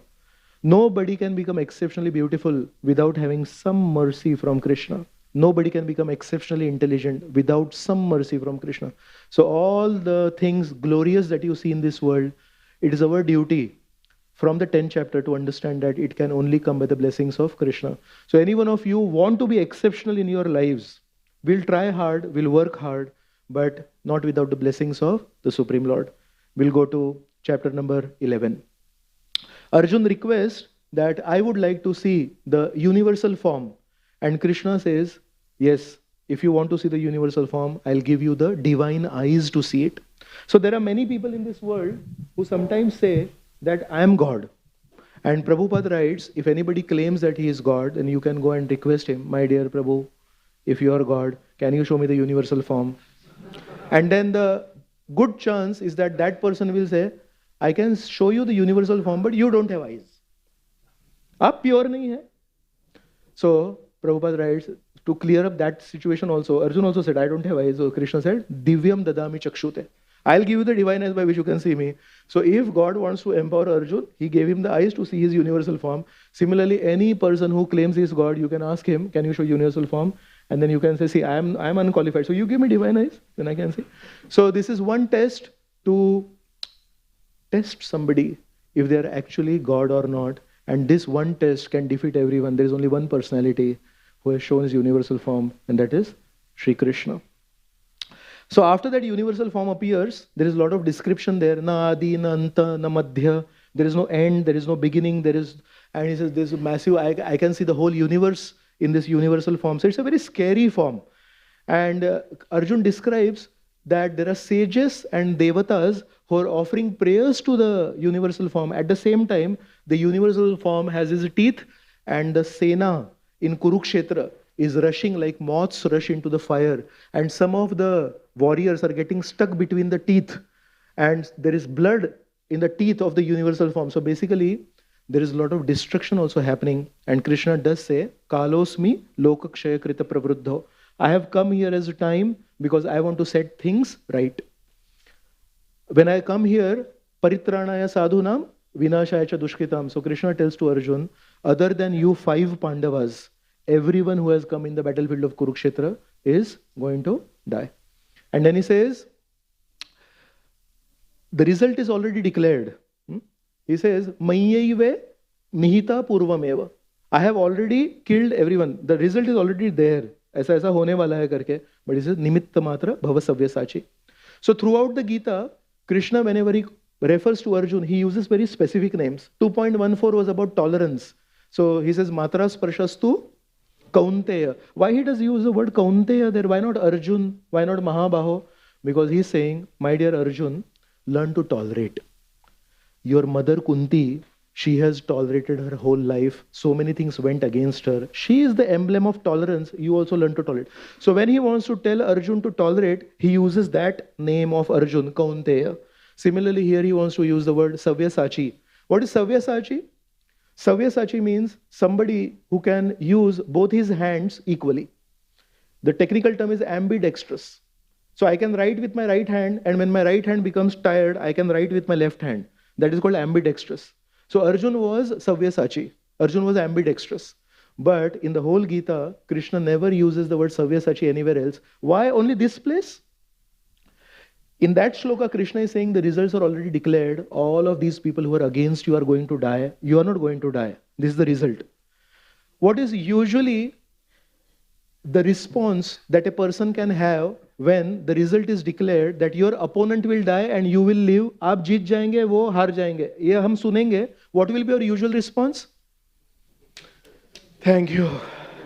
I'll just sit and do some, right? I'll have some rest. अरे बहुत मेहनत किया, आपने बोल दिया ना, हो गया ना, मैं जीतने वाला हूँ. Krishna is so intelligent, Krishna knows this could come in the mind. So he's saying, but when I'm declaring the results, I'm calling you Savyasachi. It means you have to be ambidextrous. Means even though the results are declared, you will have to fight. Just because the results are declared does not mean you don't have to fight. And how much you have to fight? When you're fighting with your right hand, when you're shooting arrows with your right hand, when you get tired, don't sit and tell me, Mera abhi haath dukh raha hai. You have to start fighting with the left hand. So of all the names of Arjun, Krishna uses Savyasachi only in that shloka. So Krishna is telling all of us, victory is already declared. Victory is already declared. But all of us will have to fight for it. And how much we'll have to fight? With both hands. Till we sweat. Till we drop down, tired and exhausted. This is Krishna. He assures us, but not at the cost of our energy, not at the cost of our virtues. He wants us to be a nice person, hard-working person. And if we do our part, then Krishna is willing to assure us victory. So this is there in the 11th chapter. And after Arjun sees this scary form, he says, my dear Krishna, आपका वो जो द्विभुज सौम्य रूप था ना, वो सुंदर था. ये ऐसा डरावना लग रहा है. So Krishna says, okay. And then he changes his form to four-handed form, and then he changes his form to a two-handed form. And when he comes into two-handed form, then he says, actually, just by reading the Vedas, you cannot see this form. Just by doing tapasya, you cannot see this form. So although the 11th chapter is about Virata Rupa, the conclusion of the 11th chapter is the glorification of the two-handed form of Krishna, the Murlidhar form of Krishna. So we should, if we read the Gita properly, then we'll understand the Virat Rup is not important. The importance is the source of the Virat Rup, which is the Sham Sundar form of the Lord. And that's why the last two shlokas of the 11th chapter of the Gita are very important. Bhaktya tu ananyaya shakya aham eva vidorjana gyatum drashtum cha tattvena praveshtum cha parantapa. If you want to pravesh, if you want to enter the spiritual world, be attached to the Sham Sundar form of Krishna, the two-handed form of Krishna. And the last shloka of the 11th chapter is 55. If you read the purport, Prabhupada writes, this is the essence of the Gita. Mat karmakrit mat paramo mad bhakta sangha varjitaha nirvairah sarva bhuteshu yahasamameti pandava. 5 things are mentioned in 11.55. He says, you become my devotee and you do my work.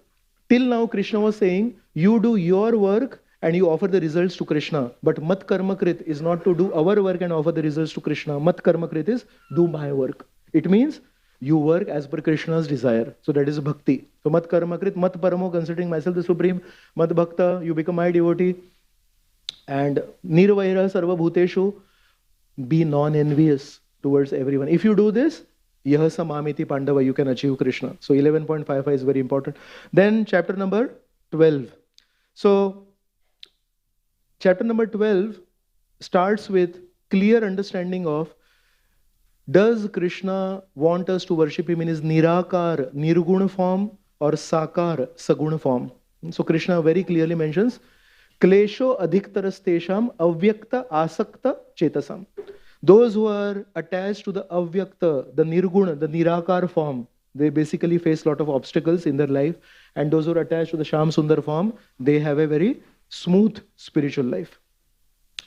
So guna, the word guna in Sanskrit has 2 meanings. One is qualities and one is rope, rassi. So the word nirguna, when we hear Krishna to nirguna hai, so we feel Krishna is without qualities. Actually, Krishna is not without qualities.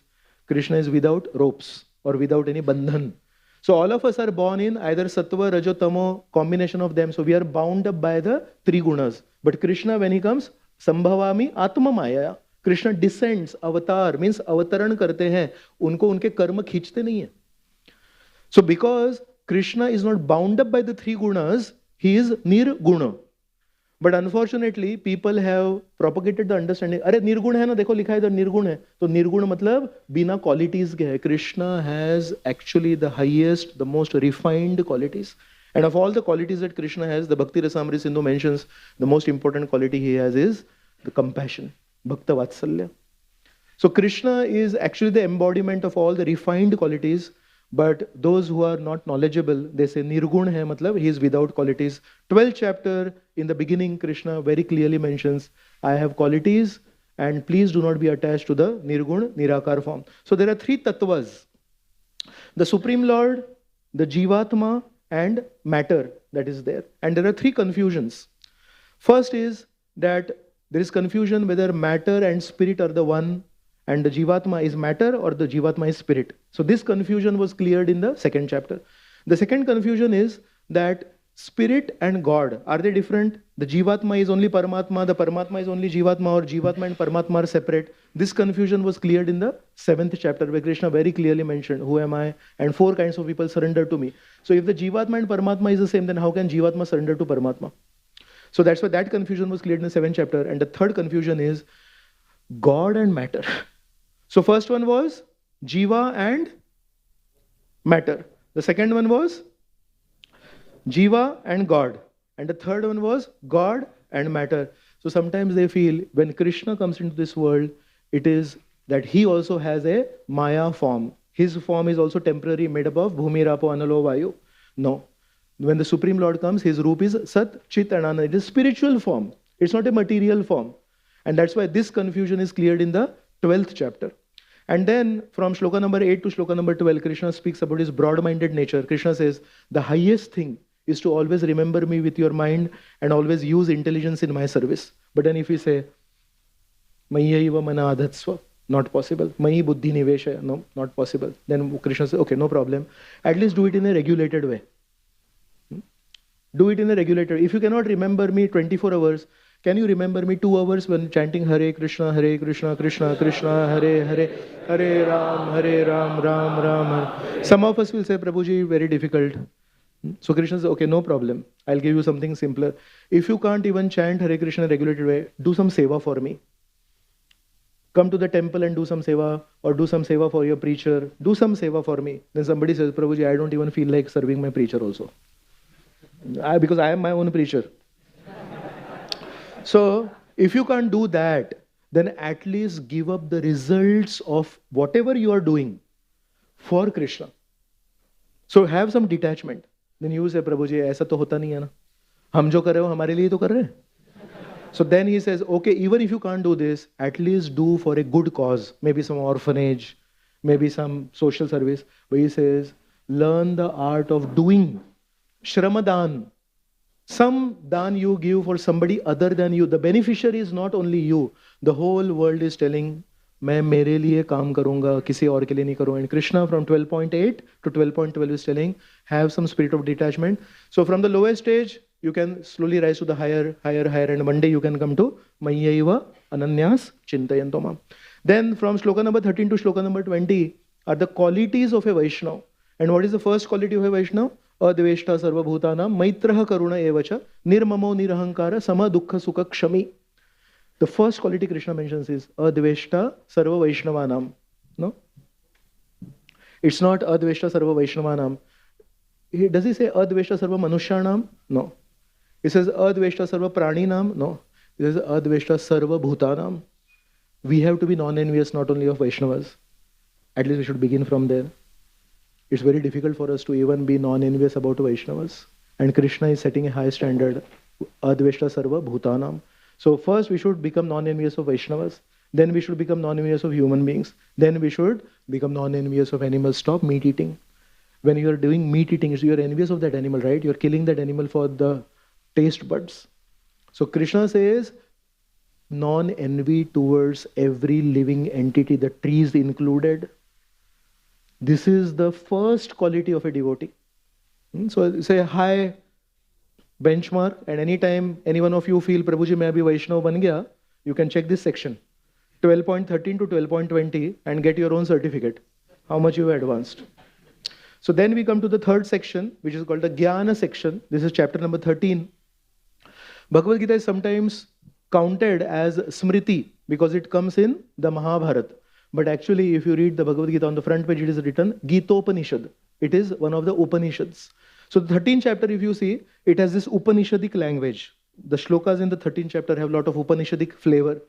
And many of us, when we read different books, today especially, we are all swimming in the ocean of information, is it not?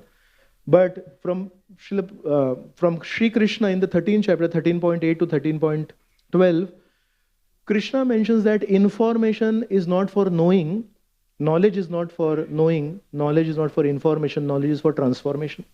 So Krishna says there are 20 items of knowledge. And what are the items of knowledge? The height of Mount Everest, the depth of Pacific Ocean, the longest railway platform in India, right? These are the things that mentioned in 13.8. What is it mentioned? Amanitvam, Adambitvam, Ahimsa, Kshantir Arjavam, Acharyopasanam Shaucham, Nanam Atma Vinigraha. It starts with Amanitvam. So all these 20 items of knowledge, if you see, they are qualities. Humility, pridelessness, non-violence, cleanliness, worshipping the spiritual master. So are these items of knowledge or are these qualities to be practiced? But Krishna says, Etad Jnanam iti proktam. Ye jnana hai. Mere taraf se ajnanam tato anyatha. And everything else other than these 20 items of knowledge, I call it as ajnan. So what happened to the jnana that we are reading in universities? Krishna is saying, all that jnana is only for writing in the newspapers, in the answer paper of our questions. The real jnana is when you actually practice these 20 qualities. So whatever we read today, it is only for vomiting in the answer papers of the question paper that we get when we pass different courses. But Krishna is saying, when we read something, when we hear something, it is not for just keeping here and then vomiting out. Actually, Krishna is saying it is for transformation. So any lecture you hear, you don't even have to remember the whole 2 hours lecture or the 1 hour lecture. Just remember 2 minutes and note it. And the next day, you do mananam on it. What did it actually mean? That point that was mentioned in yesterday's class, what does it mean to me in my life? And by practicing just those 2 sentences that were spoken in the 2-hour lecture, and by doing mananam on it, you will do nididhyasanam. Nididhyasanam means you actually start living it and practicing it. That is transformation, and that is the actual end of all knowledge. The actual end of knowledge, as per Krishna in the 13th chapter, is a little bit of transformation. It's not just knowing. So sometimes it could happen that we are carrying just, a visiting card in our pocket, and our knowledge is basically visiting card. When somebody tells us, who are you? Then I say, dekho, mere ko kya aata hai. Or sometimes we could carry shlokas as bullets in our gun and just shoot shlokas one after another, but not understanding the shlokas that we are speaking and the context in which those shlokas were spoken and the learning that the speaker of the shloka wanted to give. So we have to be very careful with this disease of knowing a lot, but not focusing on actually living by what we are knowing. So we have to be very careful, and Krishna is mentioning that in 13th chapter. And out of those 20 items of knowledge, the highest he says is Maicha Ananya Yogena Bhaktir Avyabhicharini. Actually, the end of all knowledge is to surrender to Krishna. Bahunam Janmanamante Gyanavan Mam Prapadyate. सही में जो ज्ञानवान है, भगवान बोल रहे हैं, वो भगवान की शरण में आता है. So that's the end of all knowledge. So the lesson from 13th chapter is knowledge is not for knowledge's sake, knowledge is meant for practicing. Then we come to chapter number 14. Chapter number 14 deals with the 3 modes, and Krishna has spoken that he is the source of everything, but in the 14th chapter he says, when this Jivatma from the spiritual world, he enters the material world, then he has to acclimatize himself to the material world. Recently I was in Vrindavan and Govardhan, and in Vrindavan at that time when I was there, just last week, the highest temperature was 18 and the lowest temperature was 4. And the same day, the lowest temperature in Bombay was 16 and the highest temperature was 24. Right? So the lowest temperature in Bombay was the highest temperature in Vrindavan. So when I traveled from Bombay to Vrindavan, I understood I have come to another place because my ears started freezing and my fingers started becoming numb. So at afternoon time, I had, hand gloves, this topi, and, there are these cotton balls in the ears and socks and sweater and shawl and this and that, right? So as soon as you go to a place, you have to adapt to that weather. So all of us were in the spiritual world where the 3 modes are not necessary. But when we come to the material world, then these 3 modes are necessary. So Sattva, Rajo and Tama, Krishna describes in great detail when he talks in the 14th chapter. So Sattva Gun leads to knowledge, Rajo Gun leads to greed, and Tamo Gun leads to madness and illusion. And how do you overcome this? If you want to give up Tamogun, if you want to give up Rajogun, will you fight with Tamogun? Will you fight with Rajogun? Will you fight with Sattvagun? So Krishna mentions in 14.28, Mam chayo avyabhicharena bhakti yogena sevate sagunan samatityaitan brahma bhuyaya kalpate. Krishna is saying, if you focus on serving me, then By my blessings, you can easily give up tamo, rajo and sattva. I know some students who worked hard for studying for their UPSC exams. And when they were studying for UPSC exams, they were focused so much on UPSC. Some of them, they did not eat properly. They did not drink water properly. Some of you might be preparing for the IIT JEE entrance exam. And the studies are so much that you don't even realize when you are hungry. So when you are very focused on a higher goal, then you don't even feel hunger, you don't even feel thirst. Similarly, Krishna is saying, when you are focused on serving me, then sattva, raja and tama don't even touch you. So this is the way to overcome the sattva, raja and tama gun. Jai Shri Shri Radha Gopinath Bhagwan ki jai. So one beautiful example of Mamchayo Vyabhicharena is Hanuman ji's journey to Lanka.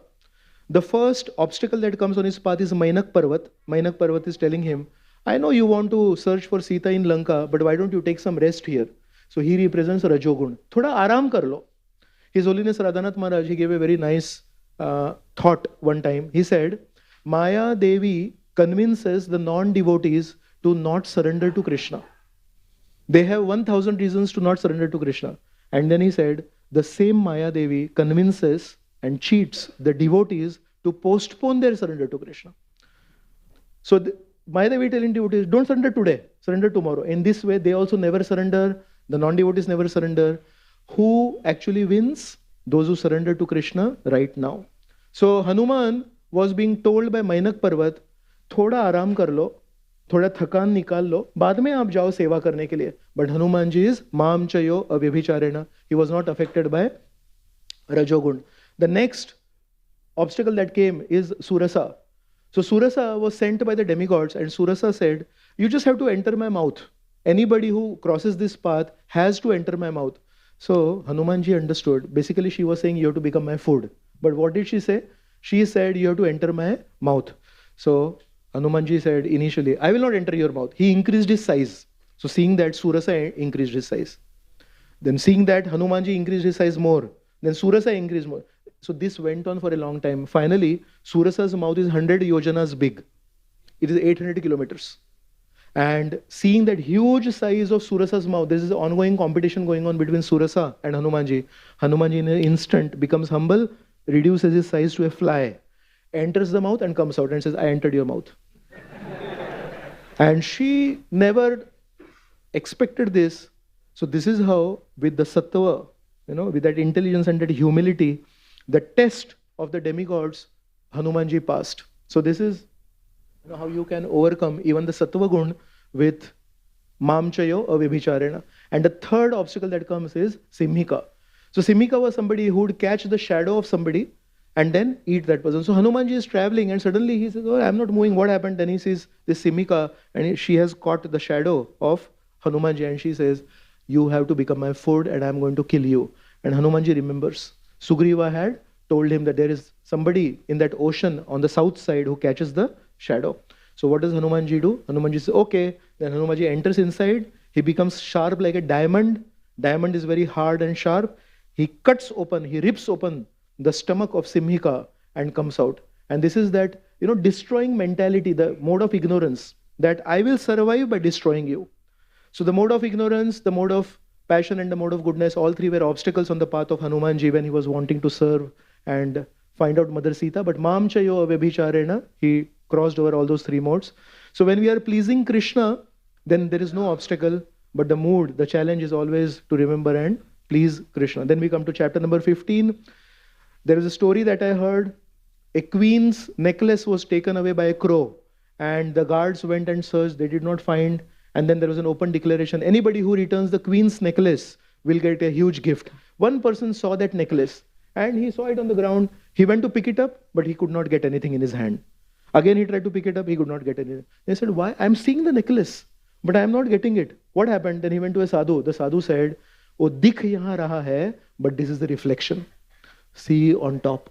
The crow had put the necklace on a tree branch. So sometimes you see something on the ground, but actually it is above. So somewhere in this world, there is a tree which is branches are growing down and the roots are going up. Have you seen a tree like that? The sea is on the side of a lake or a river. It's basically reflection. So similarly, Krishna in the 15th chapter mentions the material world is the reflection of the spiritual world on the water of desire. The desire to enjoy separate from Krishna has created a reflection of the spiritual world, which we call as the material. But the reflection is temporary and reflection does not have any reality. Similarly, the material world does not have any reality. And then in this, there is the 3 shloki, Bhagavad Gita, 15, 16 and 17, where Krishna says that there are some people who fall prey to temptations. They are called kshara. There are some people who never fall prey to temptations. They are beyond. They are nitya siddha. So they are akshara. And then Krishna says, beyond akshara and the akshara, there is a third person, that is I, and I am called Purushottama. So that's why 15th chapter is called Purushottama Yoga. So the lesson from 15th chapter is whatever we see in the material world already exists in the spiritual world, whereas this is a reflection, the original substance is in the spiritual world. So anytime you feel, Arey Prabhuji, mujhe duplicate mil raha hai, try to go to the spiritual world, the reality is waiting for all of you there. Then we come to the 16th chapter. This is the qualities of the divine and the qualities of the demoniac. So Krishna in the battlefield has Karna, Dushasan, Duryodhan, Shakuni, all these are there in front. And all of them have done a lot of nonsense things, yes? Just before the start of the war, Krishna went to the Kauravas and said, my dear Kauravas, give Hastinapur to the Pandavas. They said, nahi denge. Said, okay, you keep Hastinapur. At least unko jo Indraprastha diya tha, wo Indraprastha unko de do. Nahi denge. Okay, ठीक है, इंद्रप्रस्थ आप रख लो, हस्तिनापुर आप रख लो. Give them 5 villages because there are 5 Pandavas, they need to rule. Duryodhan said, I will not give land on the tip of a needle. Understood? And then Shakuni said, see, these Pandavas keep talking because he is their guide. You first catch him. This Krishna has come as a peace messenger, first catch him. Duryodhan had the audacity to try to capture Krishna when he is a peace messenger. He did not go there to fight. Right? So when Krishna is talking of demoniac qualities, Duryodhan is there standing in front on the battlefield of Kurukshetra. He could have said, Arjun, you know what is a demoniac person? Demoniac person is that person standing there. But Krishna is so sweet. Throughout the Gita, only in 3.20, he names one person, Janak Maharaj, in that Loka Sangraha verse. Otherwise, in 16th chapter, he just describes the qualities of the demoniac. And if you read that shlokas from 7 to 18 in the 16th chapter, he speaks the heart of a demoniac person. You keep the photograph of Ravan next to you. And when you read that shloka from 7 to 18, you will see Ravan speaking that. Every shloka that Krishna speaks in that 16th chapter is basically Ravan speaking to everyone is meant for my enjoyment. And I will do some sacrifices only for namesake and so on. Very beautiful chapter, and it shows the broad-mindedness of Krishna.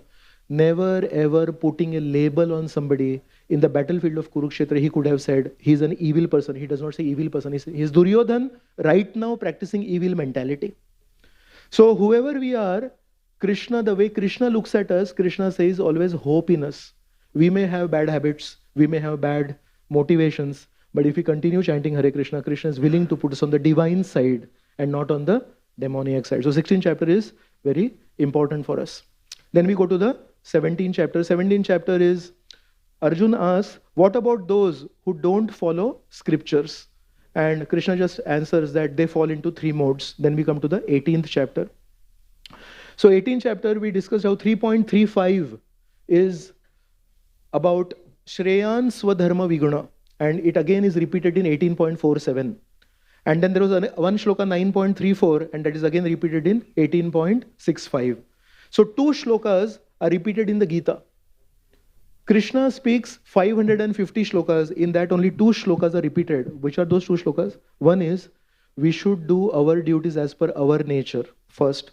And second is, when you lead that kind of a life, what awaits you at the end is remembrance of Krishna or closeness with Krishna. So, Man Mana Bhav Mad Bhakto is repeated, and Shreyan Swadharma Viguna is repeated. The medicine is repeated. The disease that we have, the medicine is repeated.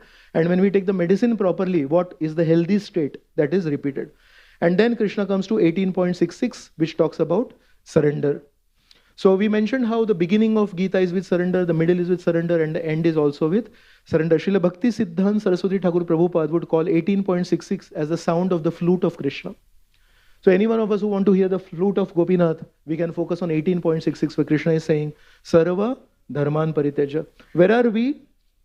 We are basically practicing adharma. So for us, the first step is not Sarva Dharman, first is Sarva Adharman. So at least first we should become gentlemen and give up all our bad habits and give up all our sinful activities. So first we have to come to the level of sarva adharman parityajya.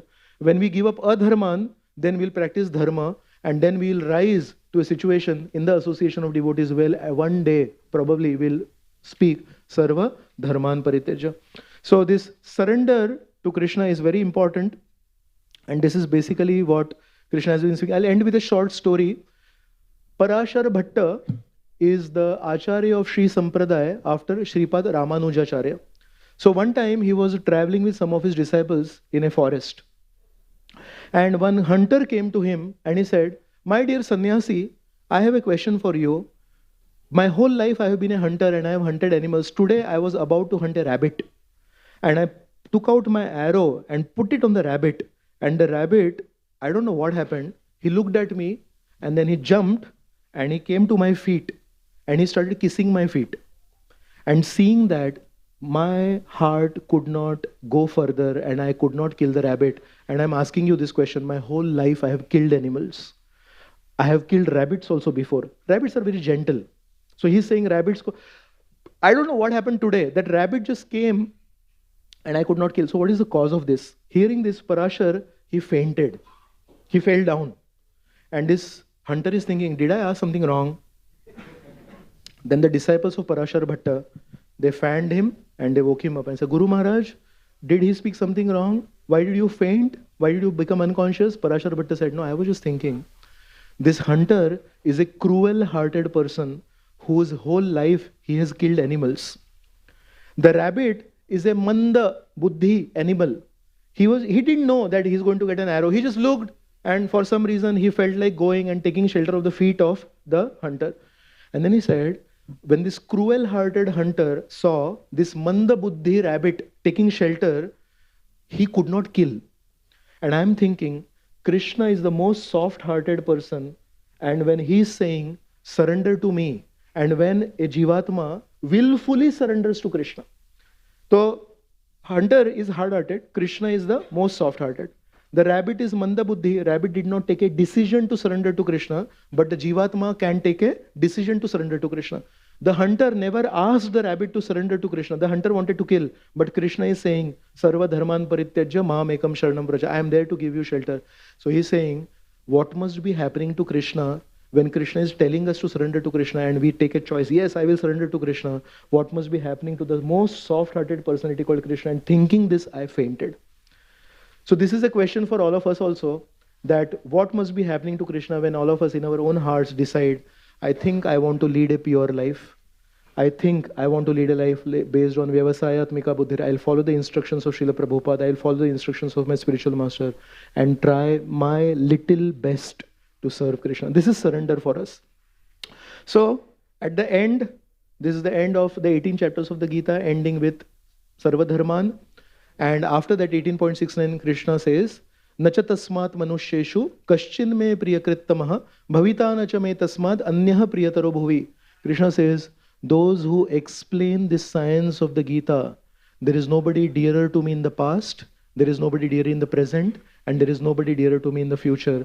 And this is one of those shlokas in the Gita where Prabhupada does not give a purport.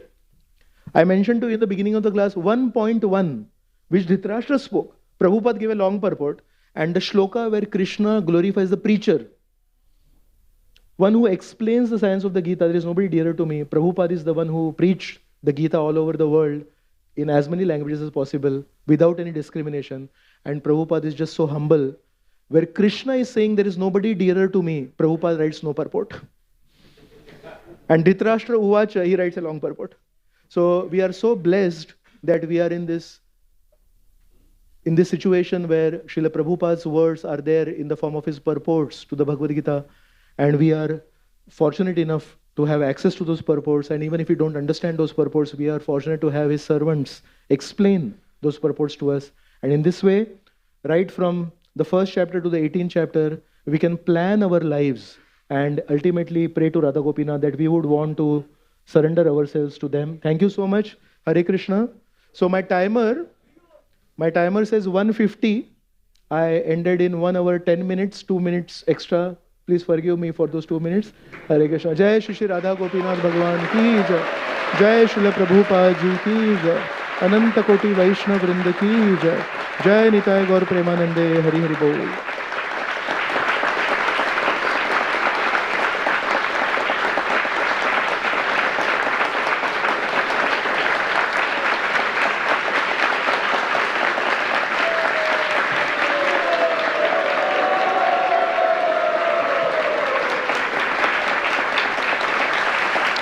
जय श्रील प्रभुपाद की जय। Hare Krishna. Hari Bol. So wonderfully, Nand Dulal Prabhu has summarized the whole Gita, the pearls, wisdom of Bhagavad Gita zipped into wonderfully, today's class in 108 minutes, right? With such a wonderful wisdom stories. Isn't it? Did you like it? Loudly! Loudly! So I'm very sure many of you must have decided by the time now, let me go back and pull out the Gita copy and let me start reading it. And if you already read, then make sure that you reread it and understand the Bhagavad Gita. Hari Bol. So we thanks Nand Dulal Prabhu for giving such a wonderful wisdom. Let's thank him by loudly 3 times chanting.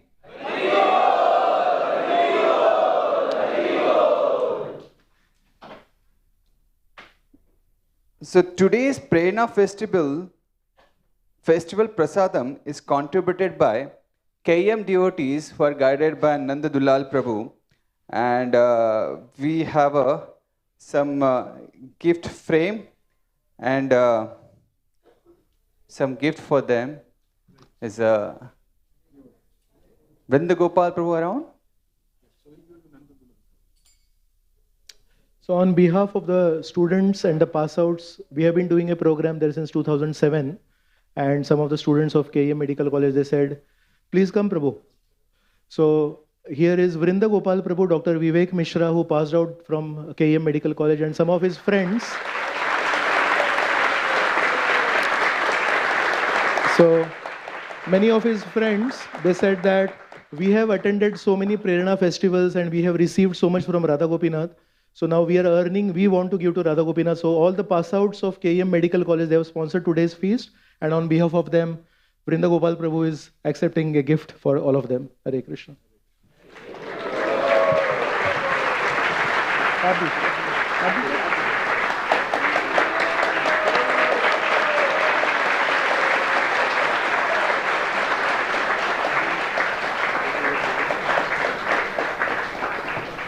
We also like to thank all the VIP guests who had come for the program, and we also like to thank to all those newcomers. Can you please all stand up who are coming first time, very first time to our Prerana festival? Can you all stand up?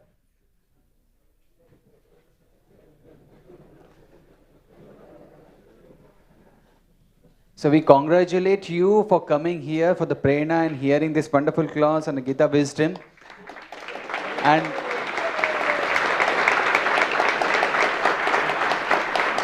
And we pray that you keep continuing here and get connected to all to our wonderful programs happening all over the Mumbai. Thank you very much. Hare Krishna. Please be seated. So all these newcomers, you can go downstairs to the Bhaktivedanta hall where we have the different stalls where we can go and see there are different programs happening all over the Mumbai, and you can approach there and get connected. Also, there is a Gita course which happens like after the Gita Prerana. We have a Gita course that's called as Life, Happiness and Gita, which will happen from the first week of March. This you can go and inquire into the youth corner and register yourself there.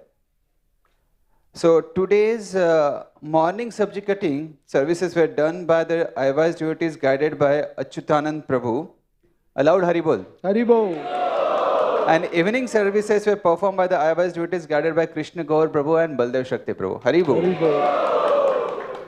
So our next Prerana festival will be on the 2nd of March. 2nd of March.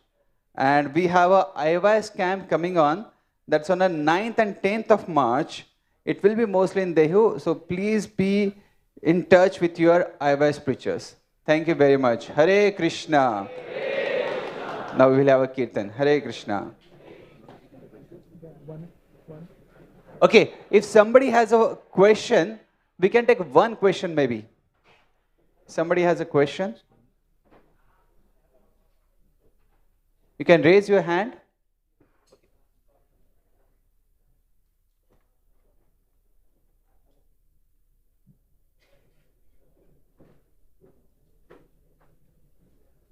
We'll just take one question. After that, there is Kirtan. So please wait for the Kirtan. That's Man Mana Bhav Mad Bhakto.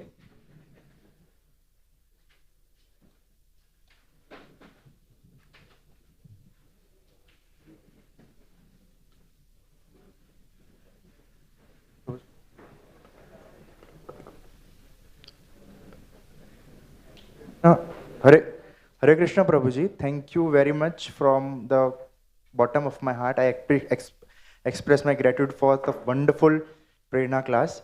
In the chapter 8, you have mentioned that see, life is an preparation, death is an examination. So whatever the consciousness which is there at the time of death is what we can, the journey of the soul is moving ahead. Yes, so it is absolutely true. We can see in the example of the father of our nation, Mahatma Gandhi ji, means before leaving his mortal body, he said, "Hey Ram." So that was there. But when the soul is living from the body, so there is the choking of the heart. There are various physical issues happening within. So at that time, how do we have that consciousness that we can have the thought of Lord Krishna or any divine energy or the Radha Gopinath ji. So please guide on that. Requesting your guidance for the same. Yeah, so very nice question. So 6th canto, 2nd chapter or 1st chapter, shloka number 12, there is a glorification of the holy name. And that shloka ends with Gunopalambakam. Later you can check, somebody can check. Gunopalambakam. So Gunopalambakam means, there Shukdev Goswami is speaking that the holy name reminds you of the Rupa, Guna and Leela. Nama, Rupa, Gun, Leela we know. But we have to chant holy name not just in a very, physical way. Just to finish off our rounds. If we try to finish off our rounds, then Nam remains Nam.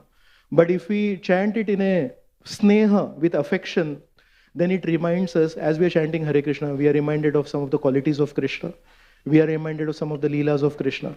So, by remembering the Leelas of Krishna, by remembering the qualities of Krishna, by remembering the Rupa of Krishna, then what happens is, we develop some affection for Krishna. We become closer to the person Krishna. So, another understanding is, Naam is like a bud, kali, fool ki kali. As you go on chanting the holy name nicely, it flowers a little bit. So the Rupa is revealed. The shape of the kali, when it opens, it is revealed. When you keep chanting Hare Krishna more, then the Naam also reveals the Guna. So when the Kali opens a little bit more, then the Gandha comes, the fragrance comes. So that is the quality of the flower. So similarly, when you chant Hare Naam nicely, then the Guna is revealed. The fragrance of Krishna is revealed. And when you keep chanting the Hare Naam properly, then the whole flower comes. So that is the Leela. So Naam is not just Naam in the sense of that sound, because Naam is non-different from Krishna, and Krishna says, Ye yathamam prapadyante. So the holy name also responds to the way we chant the holy name. So if all of us are just finishing our rounds, then Naam will remain Naam. Then Bhaktivinoda Thakur says, Naam akshar bahir hoye, Naam nahi hoye. Naam keval akshar ho jayega, lekin Naam nahi hoga, usme Bhagwan nahi rahenge.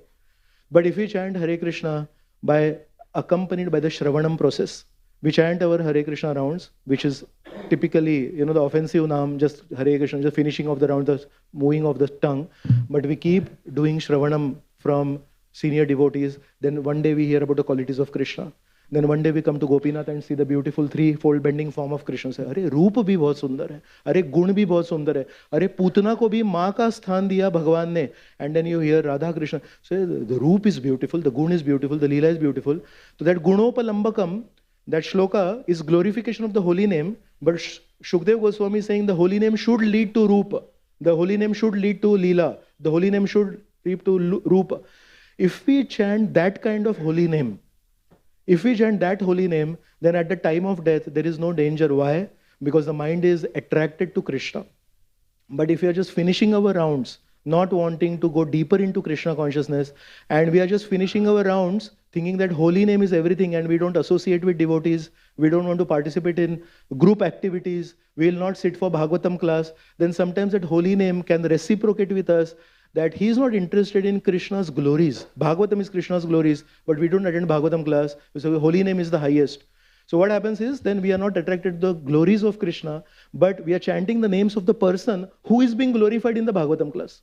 So how can you separate the person, name, and the glories which are... So the Bhagavatam class is connected to the Harinam. The Harinam is connected to the Nam Kirtan. The Nam Kirtan is connected to Guru Puja. Guru Puja is connected to the Japa that we... The whole morning program is... We cannot sacrifice one part of the morning program for another. So that's why that Gunopalambakam verse you can check out later. If we chant Harinam like that, with an understanding that Nam, Roop, Gun and Lila is interconnected, the Darshan Aarti at 7:45 is linked to this Kirtan. So in this way, when we chant, then at the time of death, we will not have a risk. But if we are just mechanically chanting Harinam and sacrificing Roop, Gun and Lila, then there is a danger that could happen to us. Of course, Krishna is very bhavagrahi, and Krishna definitely reciprocates with the bhavana. He reciprocates with the emotion that we have. So if you are sincerely trying to chant the holy names, Krishna will definitely reciprocate. But Srila Prabhupada especially has given us a very safe Roop, Gun and Lila is also packaged with the Nam. So following Srila Prabhupada, we should give importance to all the aspects, not just one of the aspects. Thank you so much. Hare Krishna. So now we'll have Nam Kirtan. Hare Krishna. Hare Krishna. So all of you can rise and dance in a circles, and we'll have Kirtan now. Hare Krishna.